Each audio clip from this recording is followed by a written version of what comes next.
Coming to you live from my apartment, it's Rob Has a Podcast. And now here's the guy who says, rice is nice, but podcasts are better. I am Rob Cesternino. Hello, everybody, and welcome back to our recap for episode number 8 of Survivor 43. And we are so fortunate here tonight, here on Rob Has a Podcast, to be in the presence of a person who is a great friend of mine and one of the most interesting survivor minds of our time, here to talk about everything that he is seeing here in Survivor 43. Please welcome in the great Dr. Christian Hubicki.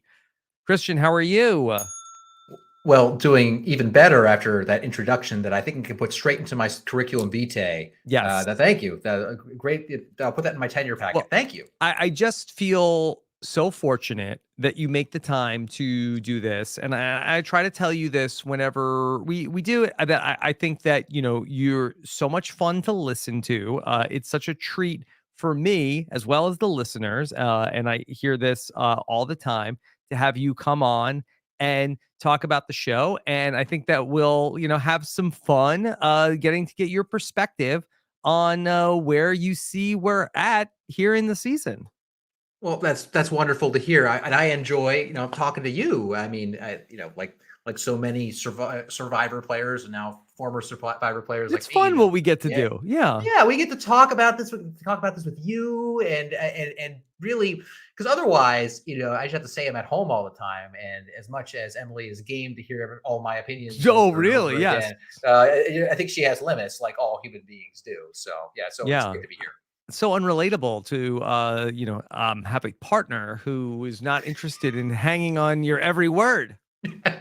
I am very fortunate that we both can watch the episodes and really ping a lot of opinions off each other. In fact, I feel like I should give at least a little bit of a partial, sort of bullet point of credit to Emily for some of these opinions, because I think some of her opinions sort of leak into my thinking and they end up on this podcast. Okay, interesting. So let us know those when they come up. I know that just recently, in the last couple of weeks, I think it was probably the 30th, night before Halloween, you and I and the crew from the Mole Patrol talked through your thoughts on this Netflix season of The Mole, and that was very fun. I didn't know that you and Emily were such big. What's the word for the Mole fans? Mole Nation.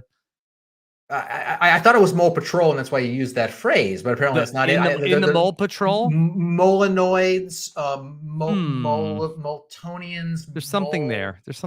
Yes, I need to workshop this on the whiteboard behind me, I think, before we can answer. But yeah, we were huge Mole fans, so it was fun to get that out there. Yeah. Okay. So that was really fun. And of course, I loved listening whenever you were on with Josh and Antonio to talk about Better Call Saul. So it's going to be very fun to get to chat about your thoughts here on Survivor 43. In case you missed it, of course, the Survivor Know-It-Alls, not the Mole-It-Alls.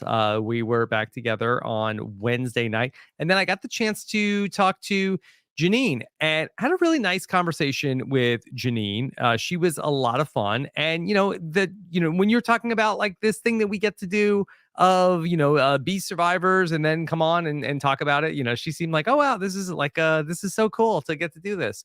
So, she was very fun in our chat this morning, and hopefully completely, giving forthcoming in her answers to the questions. I didn't realize how much you had to treat these like they were like politicians interviews, where you have to like avoid the question dodging and pierce through and get them to not hedge. That's it reminds me of way back when you were interviewing people before Survivor Second Chances, when they were and people were already pre-gaming and giving half truths and public signals through the podcast at the time. It's unusual that you have to deal with that. Well, I never thought that I had to really hold people's feet to the fire. I know some people would like me to maybe do that more, but in doing these exit interviews, I try to, come at this place where I never want to have somebody come in and have it be too contentious, because I feel like that I've definitely had a contentious exit interview or two along the way. But I kind of feel like we're here to like get the story from some of these players, and then it's hard to get the story when you have to come out in an aggressive tone. Well, yeah, exactly. I mean, and also like, we players, yes, we're on a television show, but we're kind of the raw exposed nerves of the television show that, Hmm. we're not shielded by public relations like a normal celebrity would before the reality TV Sure. influencer era. We take the brunt of it, unless you like shut yourself off from the world. So, and here's the thing, that you're in these exit interviews, you kind of have to be there. Many of us want to be there, but you don't want to be taking it, giving them what for over this edited television show, and they're just people, Hmm. and so it makes total sense. But yeah, we can get to the source of this controversy as we talk about the season. Yeah. Okay. And it's a whole different ball of wax, the difference between doing Survivor exit interviews and doing Big Brother exit interviews, but maybe that is a tale for another podcast. Okay. So, Christian, before we talk Survivor, what's been new in your world? Well, I've things been busy for me. It's in a good way. I am still professoring as I hopefully always will be. It's always what I wanted to do. My lab is getting robots flying around and drones. And recently we actually published a paper that won an award on my students. They did a great job. They on robots that can both walk on legs but also roll on like tracks or wheels. And Whoa. it was a cool paper, and I'm really proud of my students. They got an award for it, so that's a real that was a big milestone for us. And other than that, we're doing a lot of cooking here in Tallahassee. I've Hmm. gotten into pasta making Okay. So, do recently. you make your own pasta? Yes. Yes. Okay. Yes. So yeah, I mean, it was far simpler than I assumed it would be, if you have the right tools, Hmm. and even if you don't, you can make orecchiette with a knife. Yes. And we were making this the other night. We were making our own farfalle. Oh, Yeah. So we bought some good rollers for it. So we got, and so I'm pinching every single. So farfalle, for those, it's the bow tie pasta. yeah. So as as you are no doubt aware. So I'm Hmm. pinching every one of the little bow ties and things like that. It's very cathartic. It's like, I imagine I enjoy it for the same reasons that someone might enjoy, say, knitting. So as it's relaxing in that way. Is that your favorite type of pasta to make? It is now. I'd say before it was the orecchiette. You kind of had to take a knife and you sort of slide it across this little thin piece of this thin sliced sheet, and this thin rolled sheet, and that gives you the little ear pasta. That was fun, and we'll see what else comes down the pipe. Okay. Perhaps literally. Okay. So, Christian, also congratulations after Tuesday on your re-election of the comptroller of Slamtown. Thank you very Hard fought much. campaign, It was, I mean, despite what Ryan the Ulrich. pollsters thought. Yeah, the pollsters, they had it wrong. They were oversampling the Ryan Ulrich fans, and so as a result, I came from behind, allegedly, but it was just a counting error. And I'm glad that he graciously conceded, and democracy can move on. Okay. All right. So let's talk Survivor 43. Okay. Big picture. 8 episodes in, we're down to the final 10. Okay. It feels like it's pretty fluid here in the post merge game. Great time to sort of dig in and talk about where things are going and where we think we might ultimately land. What's your perspective on Survivor 43? So where we stand right now at the final 10, it still feels like it's simmering. Okay. And that if I look at all the You sure that's not the ingredients, and pasta?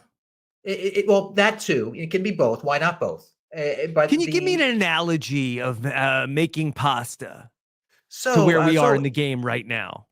so this game of Survivor 43 right now, it's a little bit like making pasta. You're put the water on the boiler, and you're watching the pasta because you're really hungry, even though watching it will make it come no faster. You're watching the tiny little bubbles at the bottom are just starting to form. They're actually called nucleation sites, where the bubbles form. And so, but it almost feels like this painfully long period of time between the little bubbles coming before it starts roiling and boiling. And during that period, you're just waiting. It's like, is it going to happen? I'm really hungry. I wanted to. So in a lot of ways, like what Strider 43 is like. It's like, okay, I see the little bubble starting to come up, but at the same time, we're not playing these idols. We're not making massive blind sides from one side or the other. I assume it's coming, but I don't know how long to wait. Hmm. I felt like that there seemed like there was an opportunity where the water was bubbling, and I Mhm. think that people like there was an opportunity to maybe everybody was about to throw their pasta in the water, and then I think at the last minute everybody's like, let's wait, it's not ready yet. Well, so yeah, let's dig into that a little bit because, like, I had watching that episode. They definitely were trying to show the idea that it could have been Ryan. It could have been a blindside. The seven, the long standing Yeah. seven that's lasted for 12 hours in game time. It Hmm. could come crumbling down finally after all this time. And but like it's but like I never quite bought that, and I think I could be wrong on this because there was lots of discussion over maybe we should get rid of Ryan, and it seemed like genuine discussion. But like if I was watching that though, if I were out there and I'm Sammy, because Sammy was the one who got the ball rolling on this, right, to get rid of Yeah. Ryan, and so he approaches Carla and he's like, "Hey, how would you react to the idea of getting rid of Sammy?" So this is a scary pitch to make for someone like Sammy. You're asking Carla to turn on Ryan, who was on her original tribe, right? That's a big ask. Now you might have some other information, thinking that Carla maybe doesn't have a great relationship with Ryan, perhaps. Who knows? But big ask. Carla almost immediately goes to yes. Hmm. Like if anything, if I were out there, I would take this as a signal. I was like, oh my god, she is lying to me. She is saying whatever she needs me to say. She's saying whatever she needs to say to get me to stop talking and go away. There's not like a much of a back and forth that we see in the shot. And it's just like, oh yeah, I don't have that much ties to Ryan, so it's individual games. Sure, why not? Let's go pitch it around. I'm like, so like when I saw that, I'm like, this is not a sincere play. Hmm. But there was discussion. It sounds like it did percolate a bit. It did get floated, and people batted it around. But it just showed me how the degree to which it was lukewarm, to another pasta cooking Yeah. metaphor. The appetite to really get rid of Ryan. So I thought it was a bit of a stretch. So I didn't quite buy it. So that's interesting. I did believe that it earnestly had a chance to happen. Hmm. So I guess let me sort of just try to process that information. So Yeah. it's after the challenge. This is all Okay. in one afternoon. Right. I really feel like that James is the type of player who I think is open to making big moves. I think he's willing Yeah. to consider just about anything.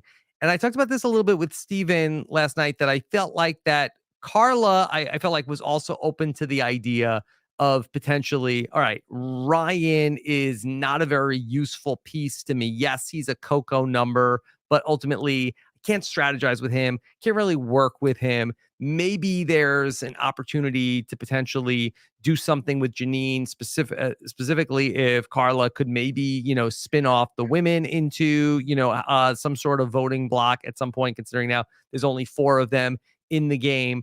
Hmm. So I thought that they did actually consider it.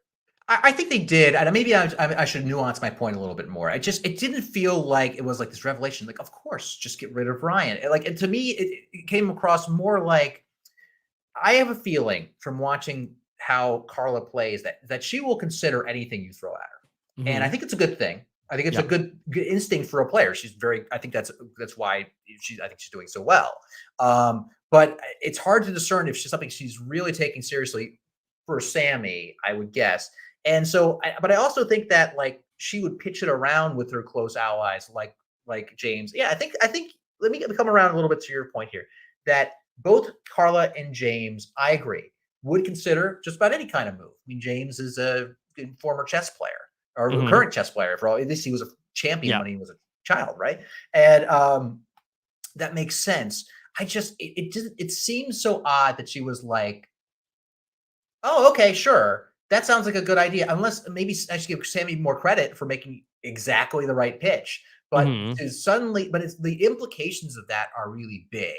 And I feel like it would have had to really get the ball rolling, steamrolling, someone to be like a champion of this idea within the core of the seven, not Sammy, who seems on the outside of the seven, to really go for it. But I guess once Cassidy said no, it basically, or not Cassidy, No, Cassidy would say yes. I'm sorry. Cody was the Cody one that said, was like, "Why would Cody we said do no. this? Like, Yeah. let's stick to the plan." So, yeah, I really agree with what you're saying about Sammy. That was like a very audacious pitch that he Mhm. made to Carla, and Carla like instantly says, "Yes, yes, let's do that." Um, from Carla's perspective, is that the correct way that any idea that you hear, like, do you want to? Yes, and I know we talk about that about, hey, I want to work with you. Yes, yes, let's do that. What about when somebody throws a name at you? Yeah, I mean, you don't. I think that the answer shouldn't be no unless you have a really good relationship with this person. And I think that from what we're seeing, the relationship between Carla and Sammy is currently one of convenience. They're both in this seven. Sammy's seemingly on the outside of this seven, it's on the outskirts of the seven. And you don't want to say no to them because then they'll be like, oh, okay, I maybe stepped too far. What I think you do want to say yes, and I think that is the right strategy. You'd have to find a way to diffuse it. I actually had to deal Mhm. with this one time on my own season with um, there was a point in our season where Angelina was sort of on the outskirts of an alliance with the Davids. She had just been blindsided by Allison and Alec and Kara flipping their votes. Um, so she was working with the Davids, and she was trying to pitch plans to me about some elaborate split votes, which were interesting ideas. But I was like, it was not my interest to do it for a number of reasons, not the least of which I had an idol, so I didn't want to risk a split vote because I knew that Alec didn't have an idol. But what I did is like, Angelina, I think it's a good idea, and I talked a little bit through with her, kind of like Carla did. And Mhm. then what I did is I went and like kind of half pitched to it to people in my lines that, hey, Angelina's saying this thing, knowing the answer would be no. And I'd come back to Angelina's like, Angelina, I tried to pitch the rest of people. I'd say the temperature is not high on this idea. I think it's brilliant. Don't get me wrong, but I don't think we can make it swing. So Yeah. I'd like to compare this vote to a vote that I think that I feel like there are some similarities. And while it's not exactly the final 11, is this similar to the Elizabeth vote from right at the merge in your season, which ultimately ended up being a 12-1 vote? We saw that one person in particular was, very sort of like charged about that. Okay, this is not what we should be doing.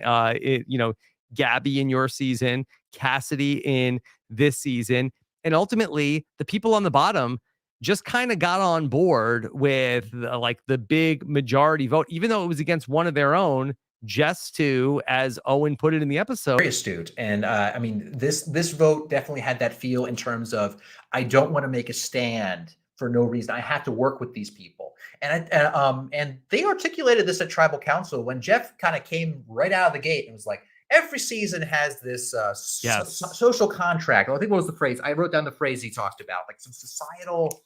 Uh, I'm A flipping through pages unique of math here. social contract Unique is what social. Jeff said. Thank you so much. The unique social contract. And they said that the social contract of this season is basically don't stick your neck out too far. Is my Mhm. interpretation of that. And an extension of that is what people like Owen and the other people on the former Baka tribe had to do, which is go along with this vote that he didn't like because no one Mhm. wasn't going to go. That's exactly what it's like with me and Elizabeth. And I'll tell you, another parallel to the Elizabeth vote, and we'll stay on this vote, but just as a quick aside, back with the Ellie vote, when Gabler sort of let the beans spill that I don't get along well with Ellie. That reminded me a little bit of like how Carl and Elizabeth didn't get along, and as a result, it's like, okay, well, that's a chink in our armor. That's gonna be exploited. They're gonna split us up, and it's gonna be Elizabeth unless we switch something up. That's kind of what happened. Even though Carl, I will say, Carl at the end of the day wanted to help save Elizabeth. I think it was just too late. But yeah, so many parallels to I think that not only my experience, but if you talk to any survivor, I imagine most survivors who've been through a couple of votes can see parallels to their own experience in things they're watching. No doubt. So I want to go back to this idea of the unique social contract that Yeah. each season of Survivor is about. And it's interesting that I feel like that if you go back to the first episode, I feel like that Jeff also talked about this from the jump.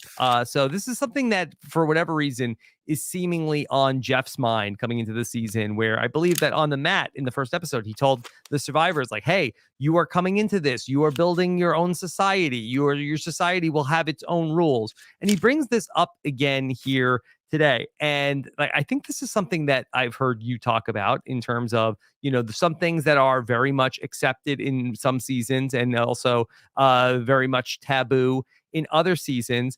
And this is something that came up in my exit interview with Janine. And she was talking about really the thing that was most important that to the people that are playing in this game in Survivor 43, don't be paranoid.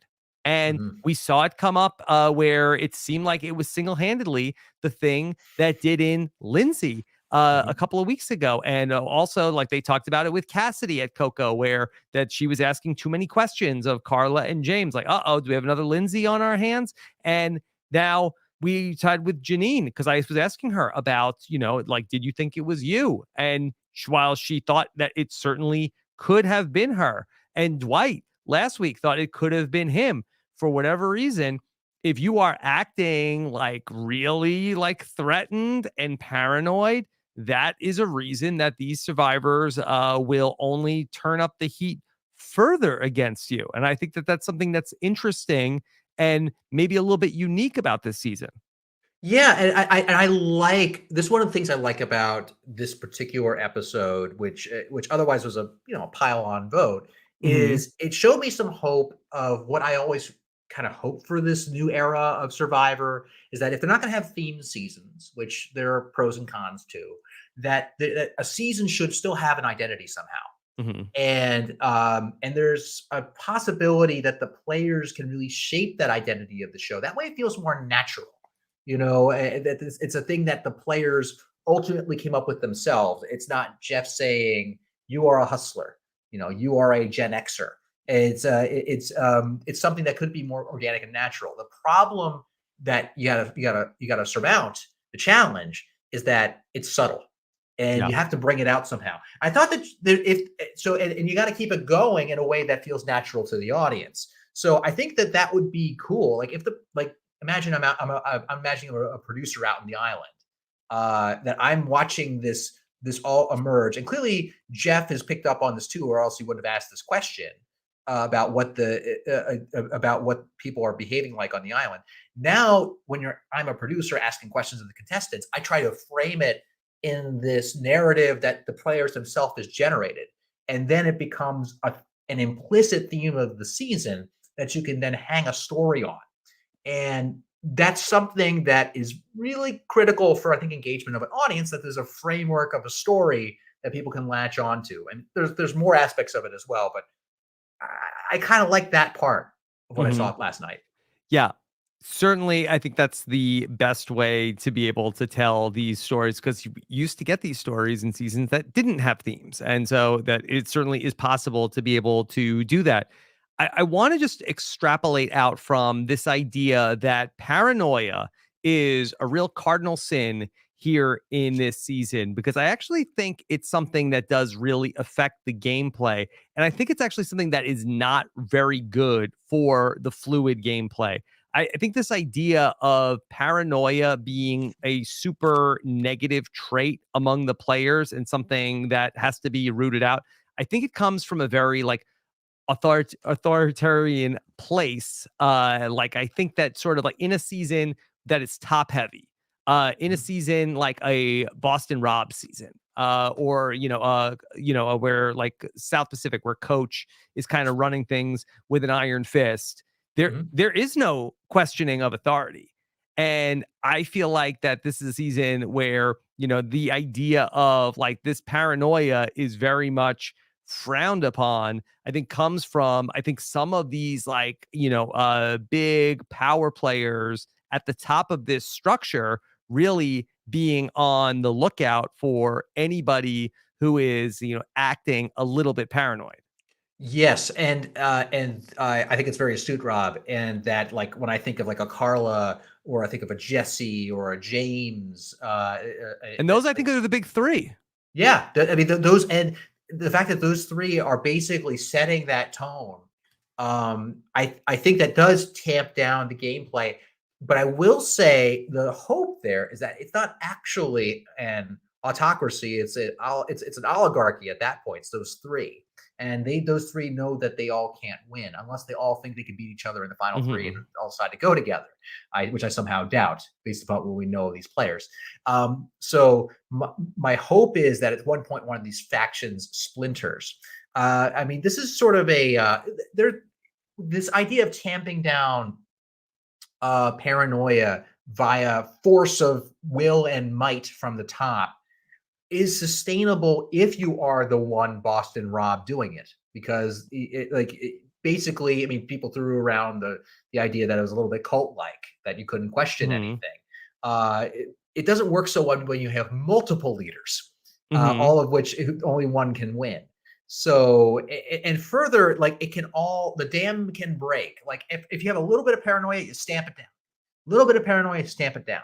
But if there's enough of a critical mass, it's unstable. At what point? It's almost like a game theory. Once you get a sense of that other people are paranoid, you will become paranoid if you feel you can't stem the tide.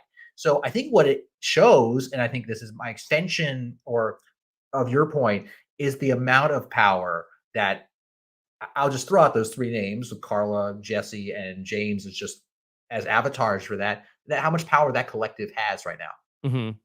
When I spoke with Janine, I had asked her about playing her shot in the dark, and she had basically said that it's only a 1 in 6 chance to do it. We have not seen anybody play the shot in the dark, and it was almost like and she talked about this also with the playing the idol for Ellie, where okay, yeah, maybe I survive 3 more days, but it's kind of like a death sentence in this game where now I've sort of revealed myself to be, a paranoid person that has to play the shot in the dark. What chance do I have then after that, even if I survive the vote?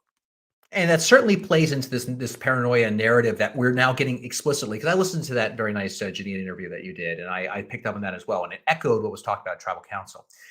I will also take it a step further. I don't think it's even just this season. Okay, I know that there have been no shot in the darks played this season, Hmm. no idols, no advantages. Period have been played at this season, if I recall. I don't think any Hmm. extra votes have been played. Um, but I also go back a little further. 42 and 41. No idols were played that canceled any votes. Like there were some idols that were technically played by the great Marianne Drea, yeah. and Andrea was there, and right, but no one played an idol to cancel a vote. If you started watching season Survivor in the new era, you might not know how an idol actually works. Hmm. I mean, because you have not seen it. So those have been played. The knowledge of power advantages have been played and never have worked as intended. These almost all of these advantages. I mean, maybe an extra vote was helpful in one of them, but like Hmm. all these Marianne advantages, played her extra vote, yeah, right, when right. So Omer went home. Sure. right. So exactly. So like that, but very rare. Like that's it. I mean, it's kind of so. I think it's this season, yes, but there's something about this format so far that is ironically discouraging advantages. That's so interesting that there have been more advantages than ever. And then also they have been more ineffective and less useful than ever.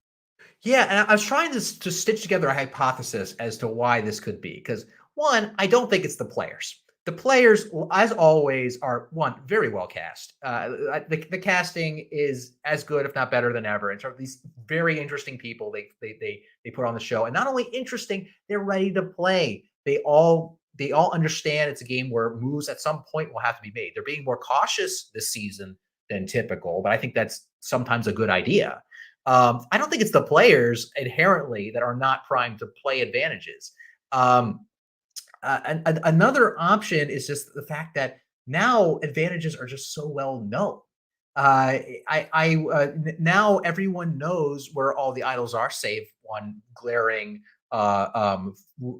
exit interview falsification exception. Hmm. Uh, but everyone knows where they are. And if just like the knowledge is power is useless if you know where it is, the idol is kind of useless if you know where it is. I mean, it's not useless, but it's incredibly neutralized because the surprise factor is gone. Hmm. So yeah, so I think that the circulation of information, I think it's having that effect. That'd be my hypothesis. Yeah. Because all the beads make sure everyone knows where all the idols are. Because the whole bead twist, which I was hopeful for. I was actually kind of like I thought that would lead to something interesting when they had the bead twist on every tribe, and I was like, I kind of like the fact that they had the bead twist on every tribe because once they got to the merge, someone would piece together, oh, that means this person has an idol. Like I forget who it was. Maybe it was Noel who said something, and I think Ellie picked up on the fact. Oh, that means Cody has an idol. Noel gave up the fact that Cody had an idol without even her knowing Hmm. Cody had an idol. That's a great formula. The problem was the information got everywhere, and so it seems. So my hypothesis is the knowledge, the mutual knowledge, is what's neutralizing these advantages. And do you think if you put on that producer's hat, is this very much not what they are looking for, or is everything going according to plan? Oh, I think they absolutely want more idols and advantages to be played. I mean, the knowledge is power went out of play. Carla neutralized it by force against Geo, and then it comes back like 2 episodes later, or like an episode later or something. So, I mean, these things are coming back in clearly. There's an intent. It's designed so they're in play and to be played. I think But that yeah, go on. if I feel like that production loves seeing these advantages and idols thwarted Mhm. just as much as they love seeing them played. Because if they really did want them to be played more and used effectively, why continue to build mechanisms that force the survivors to share the information about where the idols are when that seems to consistently lead to their ineffectiveness? I think they overcorrected is what the problem is. I think that they would want a mix. They like it like if they always worked, they would be boring. If they never worked, they would be boring. You want the audience to not know if someone's going to play an idol effectively because that leads to drama, that leads to tension. So I think that somehow in when they're thinking about putting the games together, they wanted they maybe didn't want people like sitting on the idols and then not being found because I think that Right. like Xander sat on his idol, but for all the way down to the end, but people knew about it. If I They had to know about it because of the butterflies and Hmm. quotes and everything. Um, and so I think they was like, okay, we want people to know it and people have to play it. And it's just the way that they've compensated for that has not actually encouraged them to play it. So I think that they wanted more play. They don't want zero play of advantages. They don't want people always just playing the advantages because then maybe it'll be just chaos. I think it's got to be somewhere in the middle, and they're not getting that right now. I really want to get your opinion on the way that the episodes were put together these last couple of weeks, because we had something really that was kind of unprecedented in this week's episode where we saw, as we were led to believe, that Dwight was voted out of the game on last week's episode, that he had gotten Janine's idol and was voted out of the game. We had the reveal this episode that actually what had happened was that Dwight had passed the idol along to Jesse. Jesse is the only person that knows he has the idol. Everybody else thinks that it went out of the game with Dwight. And this was a first from the way that Survivor is telling us this story. And I know I personally have some mixed feelings about this. Christian, I know you spend a lot of time, thinking about these types of things and the way that the show decides to tell the stories that it does. What did you think about this? So I see what they were going for. And so they had a choice of showing it as a surprise in the next episode, which is what they did, or showing it right before Tribal. And I think I would have preferred it had they showed it right before Tribal. But I will say, big caveat. I think that I have a hypothesis that this might not have actually really been well up to the show. It really came across like Jesse was given this thing like mere, it could have been minutes before tribal council for all we know. And at that point, like the show might just not have the material to tell the story of why this happened. Because like it's still, from an audience member standpoint, I still don't know why Dwight did it. He said he was paranoid, or like that was Cardinal Cardinal sin. He came across as paranoid, but that doesn't necessarily. Why would you give up the idol? So it doesn't quite make sense to the audience. In a perfect world, let's assume we had the footage. Okay, let's say I'm a producer on the island, and this thing just happens, and pause time. We have before tribal. We have enough time before tribal to get some material. I was a producer. I go grab Jesse and say, "Hey Jesse, Dwight, what just happened?" And it's like Dwight just gave me an idol. It's like, okay, what does this do to your decision making as to whether to get rid of Dwight or not? And then you can get Jesse's thoughts. It's like, it's supposed to be in a bind. I like Dwight. We are the pineapple zone. But if I get rid of him, we get those character stakes. And I have a feeling they just did not have that. That would have been tough. But what I would like about it is then I have a payoff to the pineapple zone, which is set up way earlier in the series, which this was the payoff apparently, because Dwight is gone. He's not on the jury. There's not going to be a further pineapple zone reference later in the show. This would have been a payoff. Anyway, sorry, what you're going to say.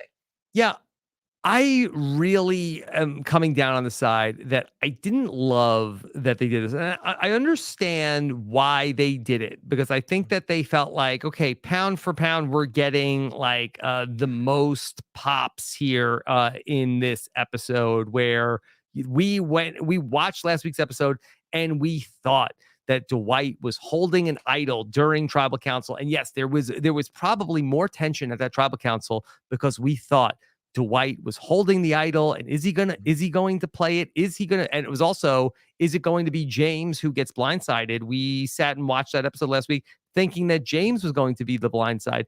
I'm not sure you could tell the story of last week's episode if we see Dwight hand the idol off to Jesse. Now first of all, now we know that, okay, Dwight is not getting voted out of the game with an idol in his pocket. So I think that the stakes are lower. You don't think that Dwight could play his idol. I'm not sure if anybody really thought that he would have the presence of mind to do that. But I think that it's sort of like the cake is baked of that Jesse is probably on board with this blindside, especially if we see a confessional about is he going to, go forward with this blindside of Jesse?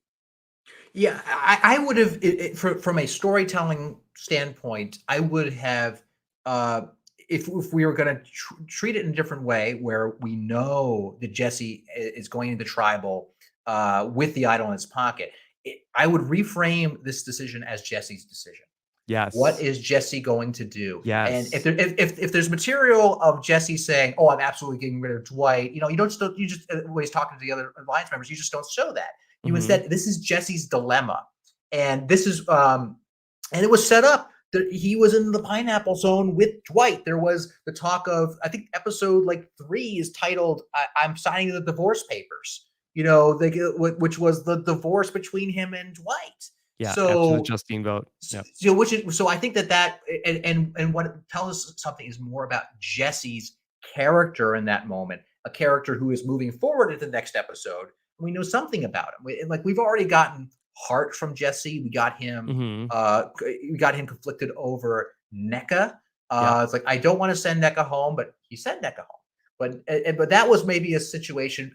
This could be a nice character arc for Jesse. You're following throughout the season. Like at the beginning, he's like, I like NECA. I don't want to send her home. And he's, oh, I begrudge. We have to do it. I don't really have a choice here. Now it's, I can send Dwight home and I get a big advantage as a result. I don't need to send Dwight home. Yeah. It's like, there's a character arc building up to the end as a result. I mean, want to see who that is. To me, that I feel like that we could have seen this last week, and it would have been like Sarah Lucina and Sierra Dawn Thomas of, the moment where Sierra Dawn Thomas is like, okay, Sarah, hold my legacy advantage for me, or she doesn't say hold it. She just, hey, by the way, if I get voted out, I'm gonna will this to you. And Sarah's like, you shouldn't have told me that. And we got to see it from Sarah's perspective of what happened, and that's something that you remember. I think we would have had a totally alternative read on last week's episode had we seen it the way that the events unfolded, where I think that, we had a panel of survivors last week in DC, and people were like, what is Jesse doing? Like, why vote out somebody from your own tribe?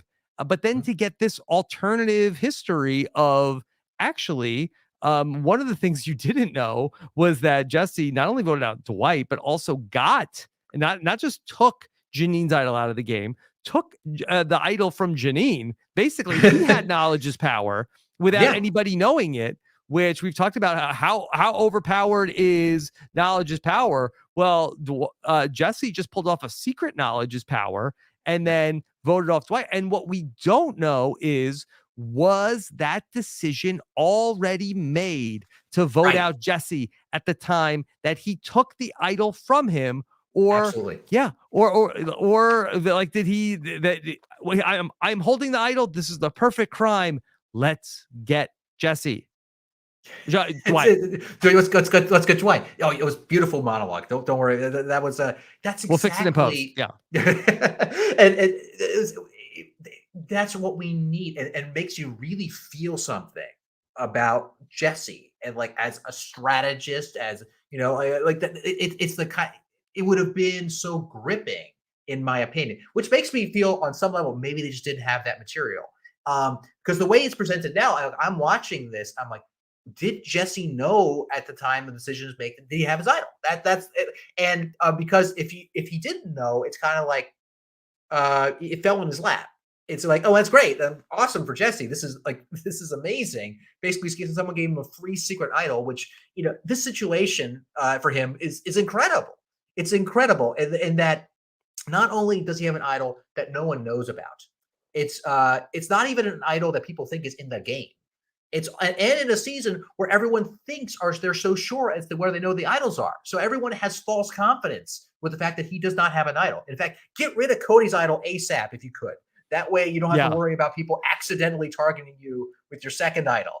So I think that that would have been, to me, a more effective way to build investment in particularly Jesse's character. And I don't know if maybe they sort of like are looking at what they have in the season. It's like, okay, well, this isn't going to be such an exciting vote with the Janine vote. So let's push the Jesse reveal into the next episode. So at least that's like a big, explosion to open the next episode.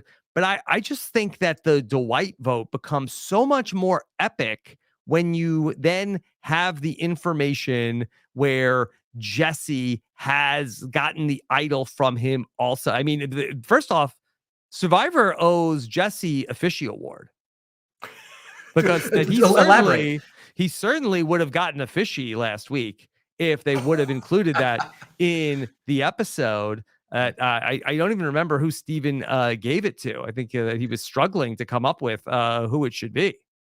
Well, and it would, and like there is a bit of a trade-off that, let's say you take something that we would talk about in this episode, you put in the previous episode, sort of a trade-off. I get it.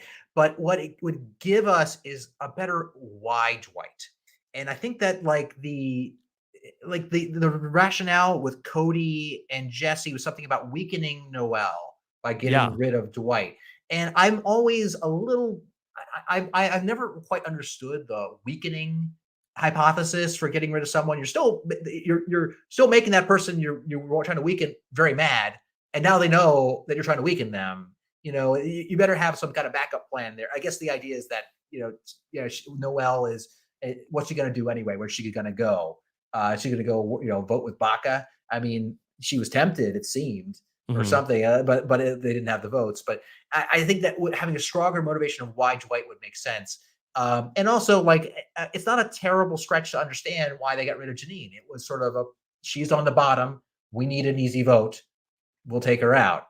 Mhm. So it's not like you need a stronger reason there. So Mhm. Yeah. Nobody else is going to be mad at us if this ultimately happens. As far as your hypothesis about, or one of the hypotheses is about that, did they just not have the confessional in terms of, Jesse explaining what he's doing? I don't know why they couldn't just get it the next day if they needed it. yeah, they could have had to say, it's like, hey, talk me through the thinking. They could have gotten that. That's true. It would have been a little bit, it wouldn't be as natural. Mhm. It would have to be phrased differently. And I know they I think they it, don't want to do that ever. It's not like yeah, some of these reality shows where, okay, let's bring you in like after the whole season is right. over, take us through. All right, pretend it's day 2, do the whole thing. Mhm. Yeah. Survivor is not like that for the most part. They are. I have to. I commend the crew. I mean, I could say firsthand. Like, there was Mhm. never a time where I was after tribal council. I'd go out for an interview and say, Christian, act like you're going out to tribal council. If they didn't have the footage, they didn't have the footage. I mean, they could have done it, but I think that they had this other, in their mind, palatable option, which was, oh, what, make it a surprise to the audience too.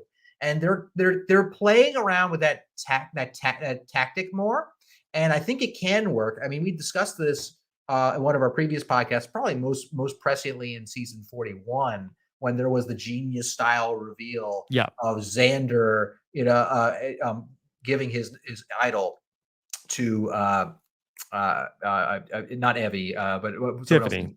Tiffany. Thank you. Yeah, how could I forget Tiffany?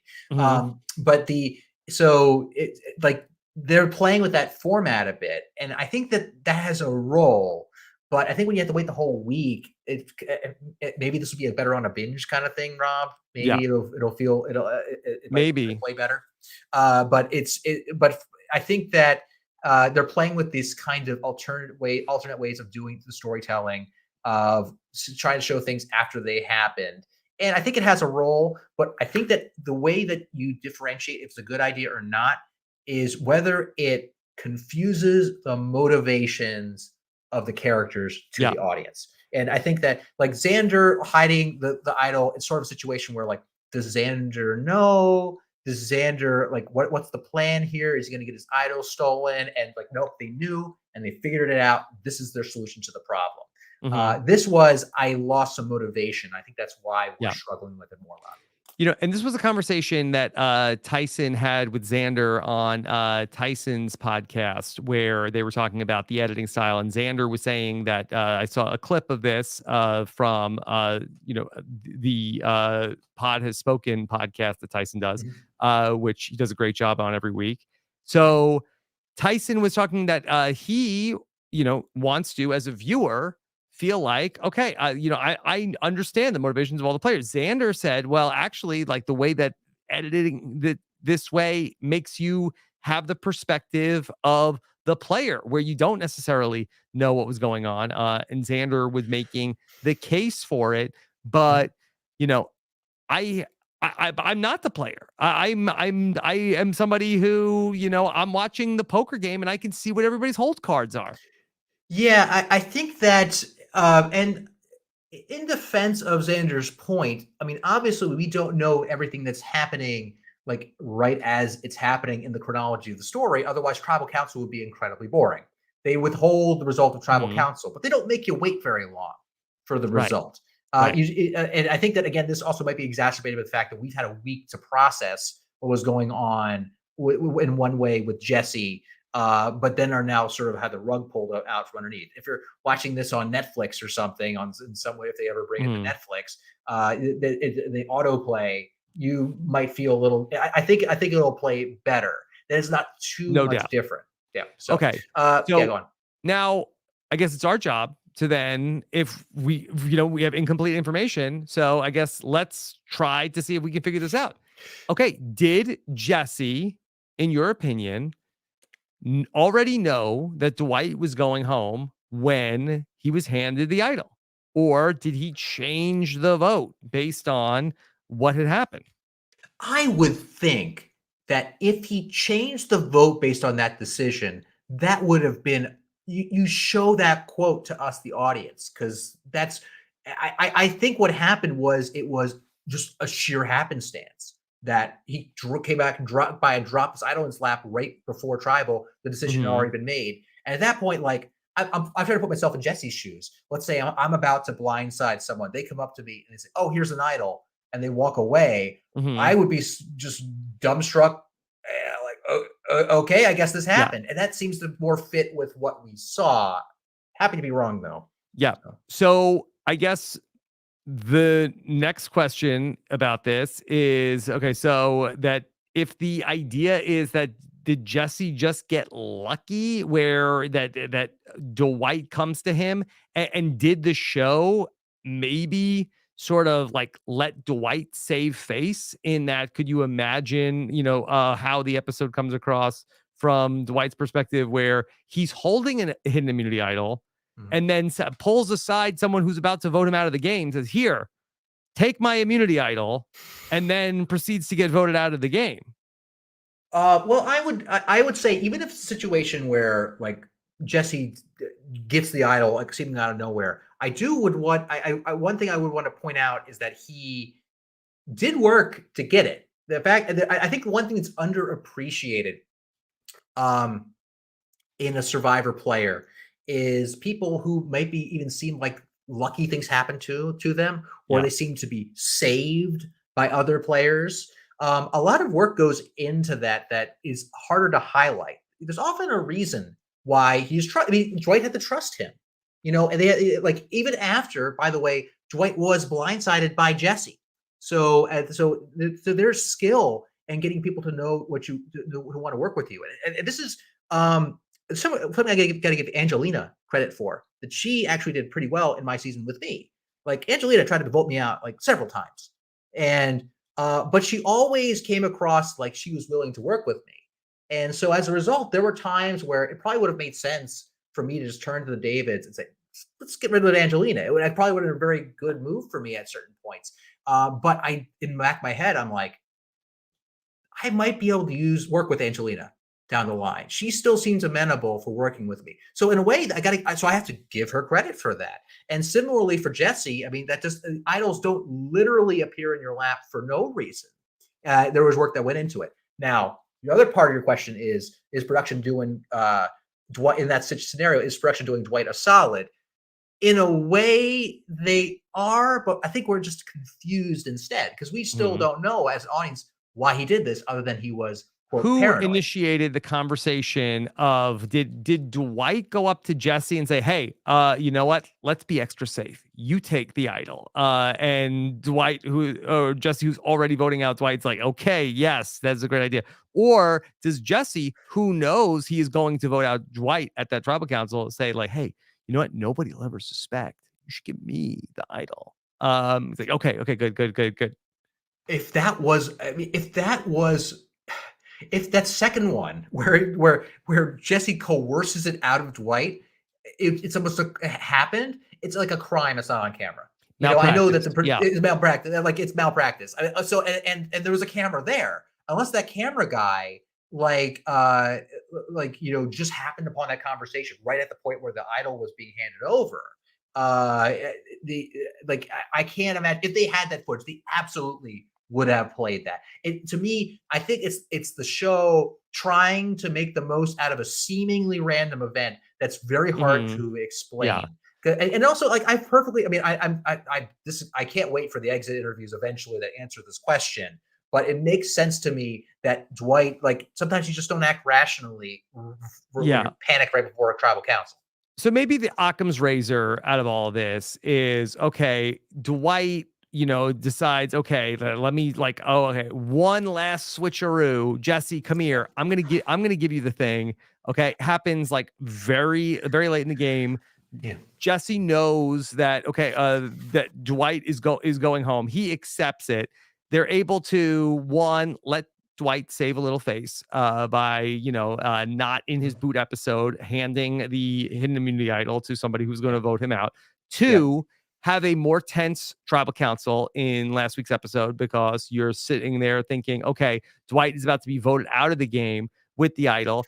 And then 3, you're able to give Jesse a moment here in this episode and say, hey, look what I got. And, it's another big reveal. So I think in talking that through, I think that that's the explanation that makes the most sense. Yeah, and to me, it requires the fewest like extraordinary leaps of logic. Like, I mean, I have to like bend over backwards to come up with a reason why they wouldn't show or have Jesse say that he coerced it out of Dwight, that he manipulated the situation, because the show would love that. Mm-hmm.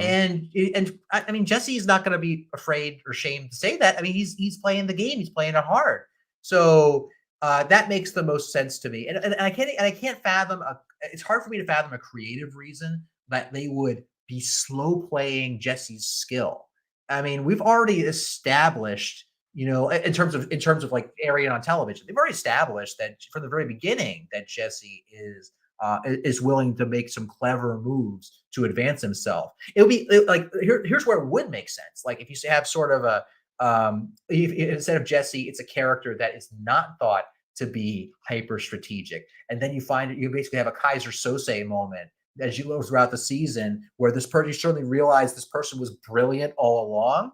I could see that creative decision, but that wouldn't make any sense with the Jesse. Mm-hmm. Okay. We have the final 10 right now, okay, with Yes. Janine out of the game. And it sounds as though we are going to get our 5-5 split once again, which is, I guess, one of the things that we must do in the new era. If we do that here, we will have done it all 3 seasons of the new era, 41, 42, and 43. Prior to that, I think that they did it in Ghost Island, Yes. and they did it in the Island of the Idols. I think they had done that. So basically, they did it once in a while. Okay, Yes. now it's officially now part of the season. First off, Christian, before we talk through the dynamics of a 5-5 split, do you like that this happens? It's hard for me. So let me say throw out at first.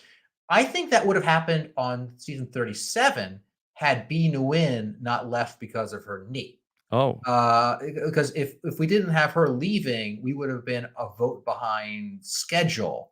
So they might have tried to do that on our season for all I know, and they just nixed it because they had one fewer person. It's so do I like it? Has there been a result that we're super happy with as a result of it? I think that, I mean, it goes way back to Michelle Yee in the first Survivor Fiji. They had one of these little mini surprise tribal councils. And that was famously, people say, justice for Michelle Yee in Survivor 14.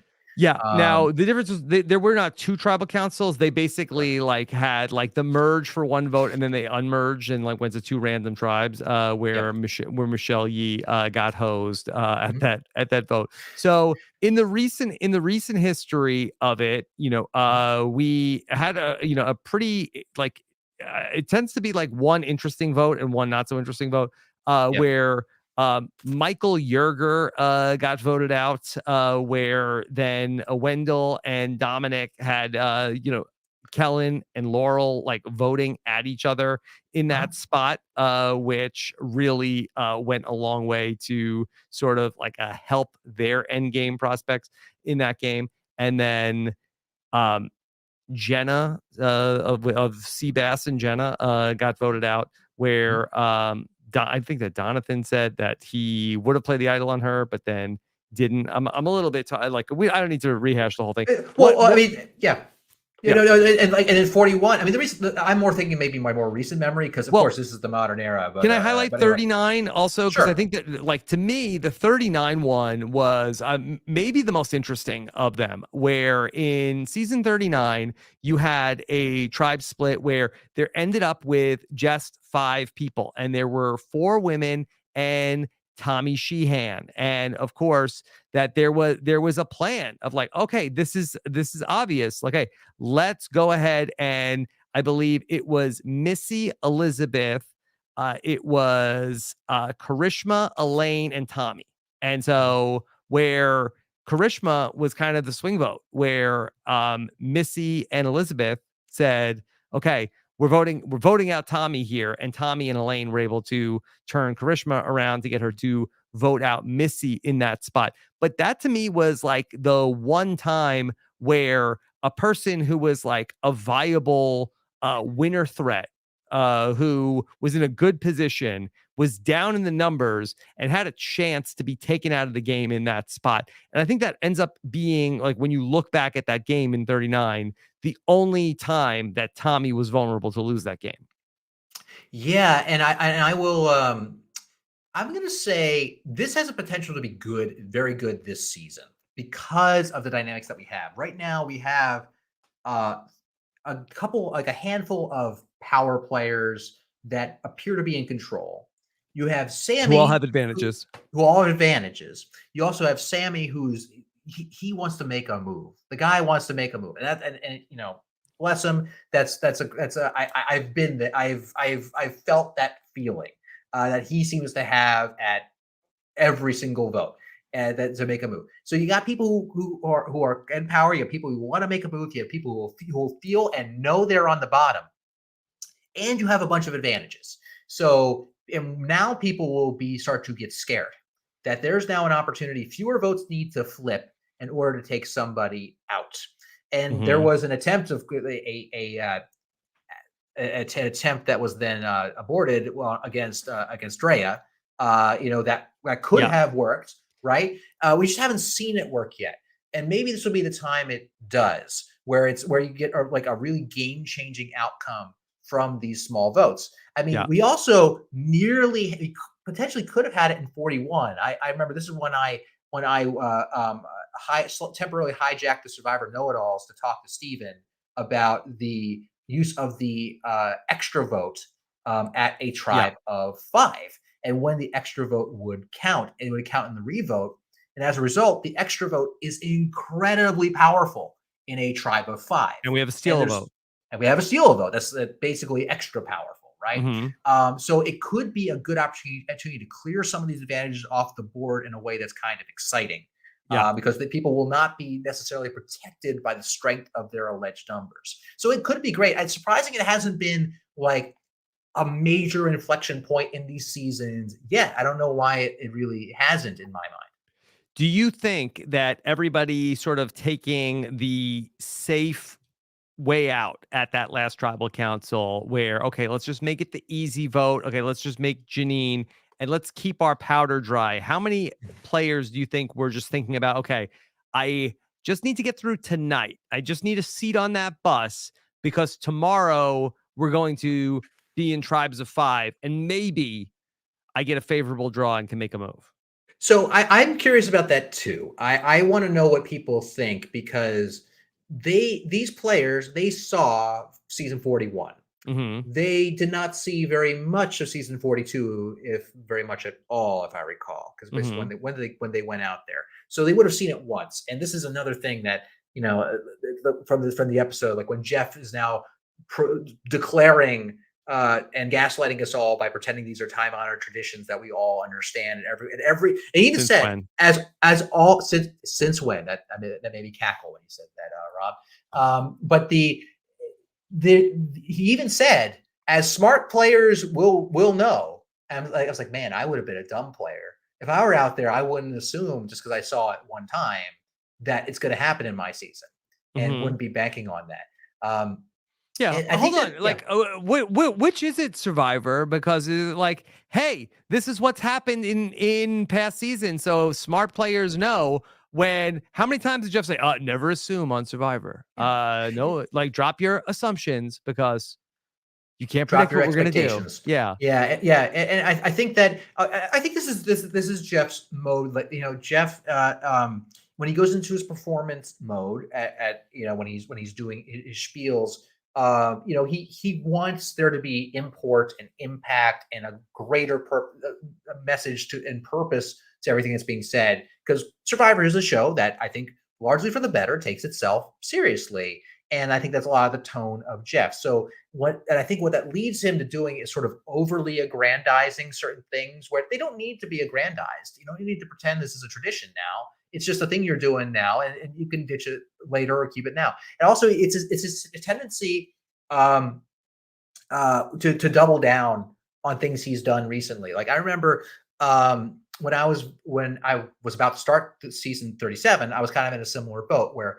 we saw on season 35, the last season we watched, there was a fire making twist at the final four.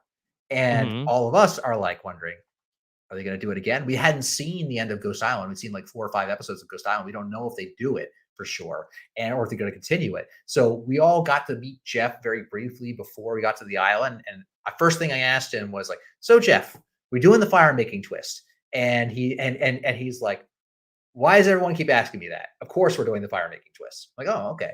So like I think that part of it is like he doubles down on the thing he does recently, which is fine. I think that if you have a creative enterprise, that's what you do. You like until you realize, maybe that's not the best thing.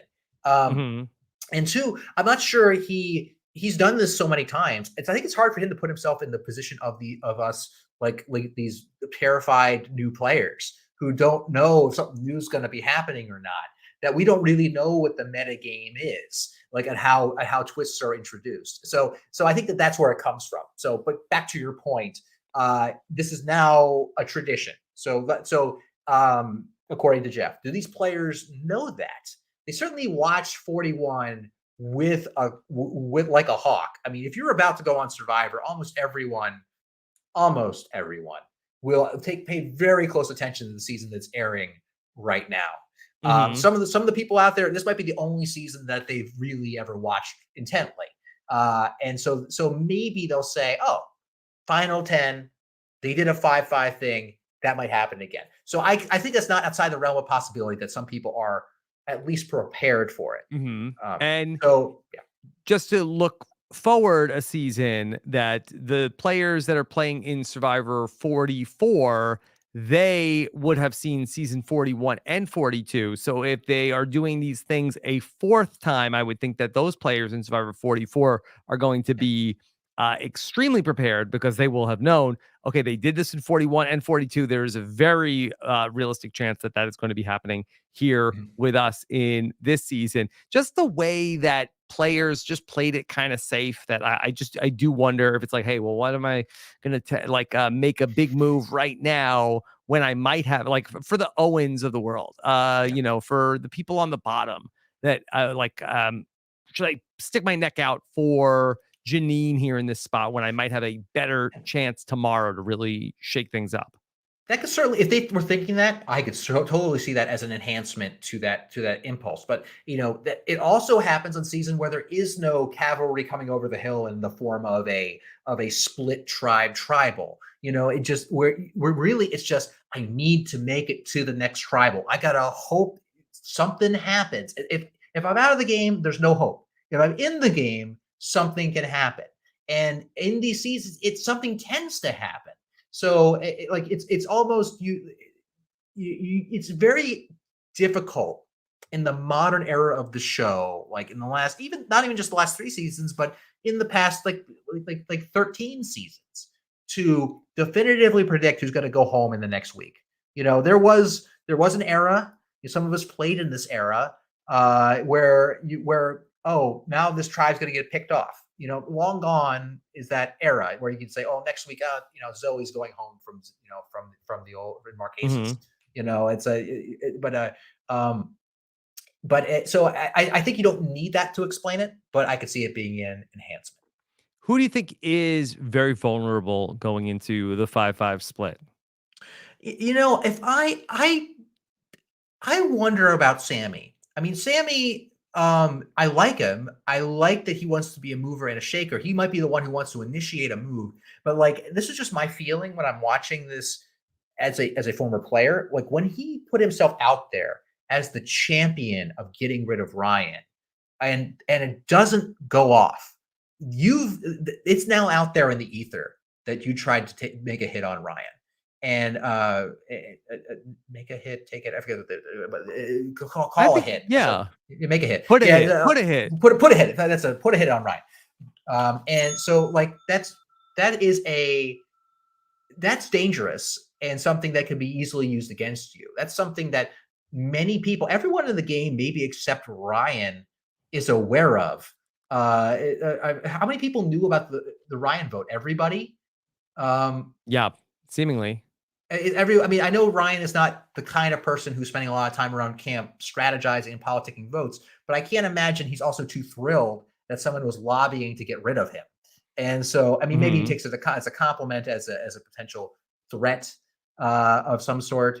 But like that's dangerous. Like I remember, so like I could see it being a situation where people are in these small tribes, and let's say you get a couple of these power players in there, and also Sammy being saying like, you know what, Sammy, he's a mover and the shaker. Clearly he wants to make moves. We got to make sure we got to stuff him out now. I mean, of all the people that would be who would have not been a target at this vote, who are currently a target at this, could be a target at this next vote. That's my thinking.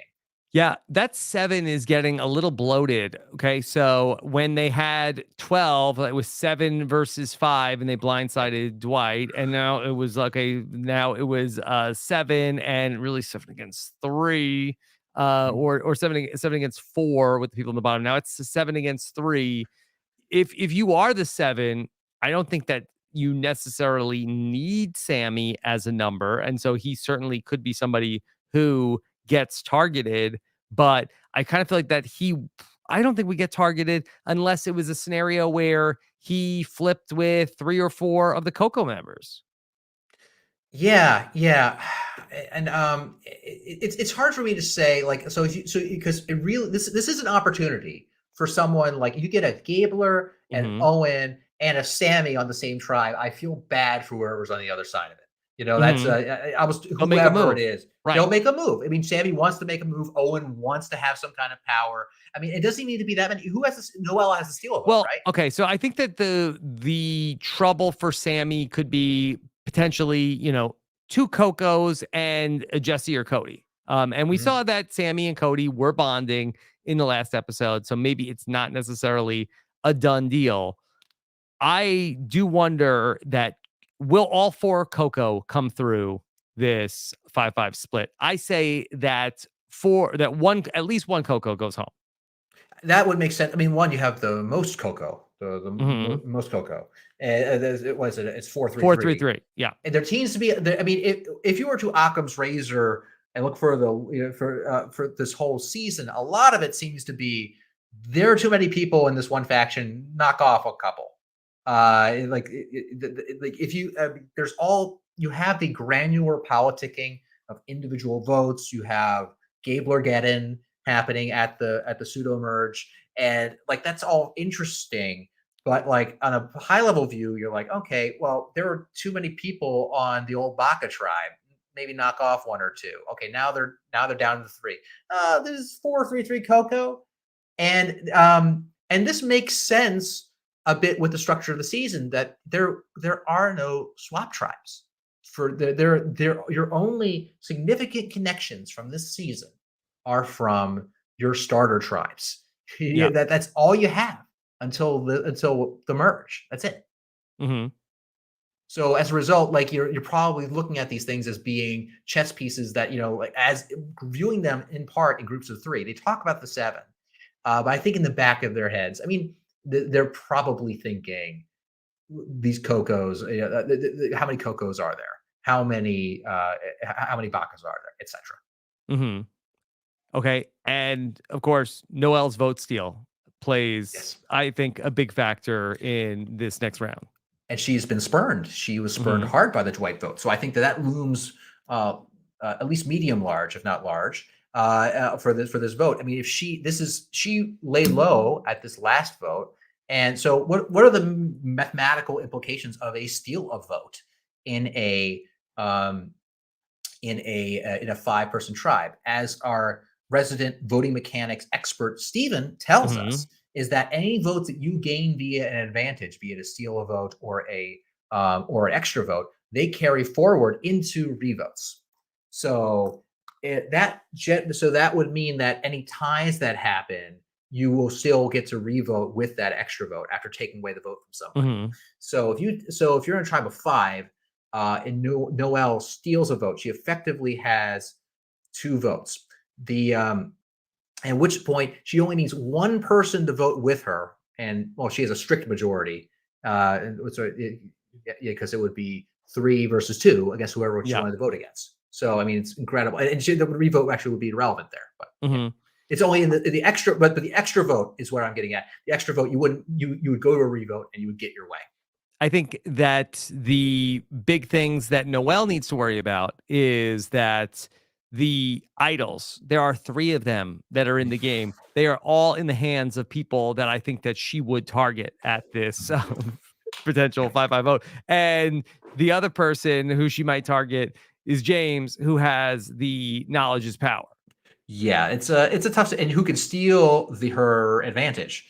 And so if Mhm. she's with one person that she trusts, it's now a shell game with 2 shells for where she Mhm. puts her steal vote advantage. And this the knowledge of power is an interesting wrinkle in this.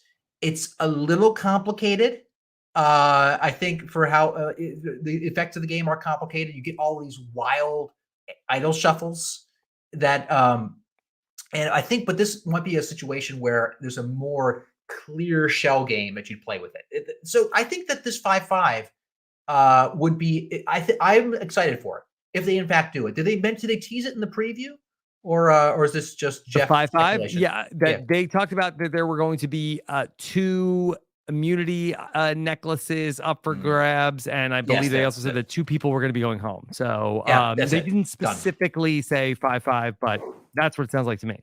Yeah, that's exactly what. Yeah, that's got to be what it is. So, yeah. So I think it could be very tense tribal because that means Noelle needs someone she trusts, one person that she trusts. She could be with these other folks.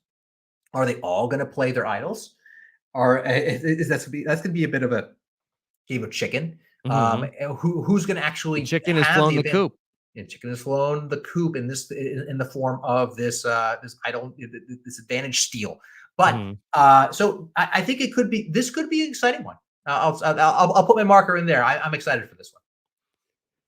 Christian, I have a lot of questions from the Mhm. audience who really put out a breadth first search for great topics to talk to you about. So I would love to start to bring in the questions as a way to start to cover some more ground about things that are out there. How about this question? Let's talk a little bit about the challenges, and this was something that I think a lot of people thought about from last week. The great Connor hi hello wants to know, is Gabler the second coming of you? And I don't know how he means specifically, but I have to imagine he's talking about Gabler's epic performance in the challenge last week. Yeah, I mean, his reasoning, it seemed, for doing what he was doing and dedicating every minute to a different to a different person and or concept in his life. In order to get him through the challenge, the motivation is similar to me. I mean, yeah, I think people justifiably viewed it as me trying to annoy Alec to death, and I would say that's sort of like was about 25% of my motivation. Like maybe it like annoyed him off the perch, maybe a little more than that. But part of it was just like anything that I can think about that makes me not think about this pain, and me blabbering about algorithms would do it. So I think the motivation is very similar. I did hear, the great Gabby Pascuzzi. She tweeted about this actually. She said that if Christian had dedicated every minute of his Mhm. challenge, I would have tried to vote him off much sooner. Mhm. And I think that would have been it would have eventually taken her out of it. But I think that thankfully, his challenge was shorter, so otherwise he would have to run out of minutes. But I think that it's the same motivation, and I think it was played similarly. Like it was kind of showing like Sammy struggling, but we didn't necessarily get Sammy getting like annoyed at what Gabler was saying. I think he was just struggling to hold on to this thing, and Gabler's arms like trees, so clearly he did really well. So that's fun. Mhm. Yeah. Is that's something that you did mentally in terms of like trying to like, hey, if I could just talk about this thing for another minute, if I could talk about this thing for another minute, that's gonna help me hang on. Yeah, yeah, I think so. And before I came across the strategy of talking, like I was trying to think of other things to do. Like I mean, this is the kind of challenge that when I watched as a kid, I remember thinking, what are the things that I could do to help me get through it? And I honestly didn't think about talking through the whole thing. I was like one thing I tried to do for the first hour because I didn't want to talk. I would play a like in my head. I would try to remember an entire Dvorak symphony, and those things are like 45 to 50 minutes, and just try to like play through the whole thing in my head. I used to, And you could do I played, that?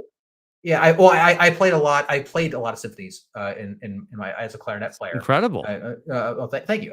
Like you go to a lot of rehearsals. Like if you know, I'm sure many people who play in ensembles will tell you if you play through a piece enough times, you don't even need to look at the music. You just know the entrances, you know the cues, but like I did that for a while. But it didn't do the trick. And then eventually, I came like at one point I tried to count all the patches of grass in front of the post to see if that would that would at least distract me. And I think but nothing quite worked like talking did.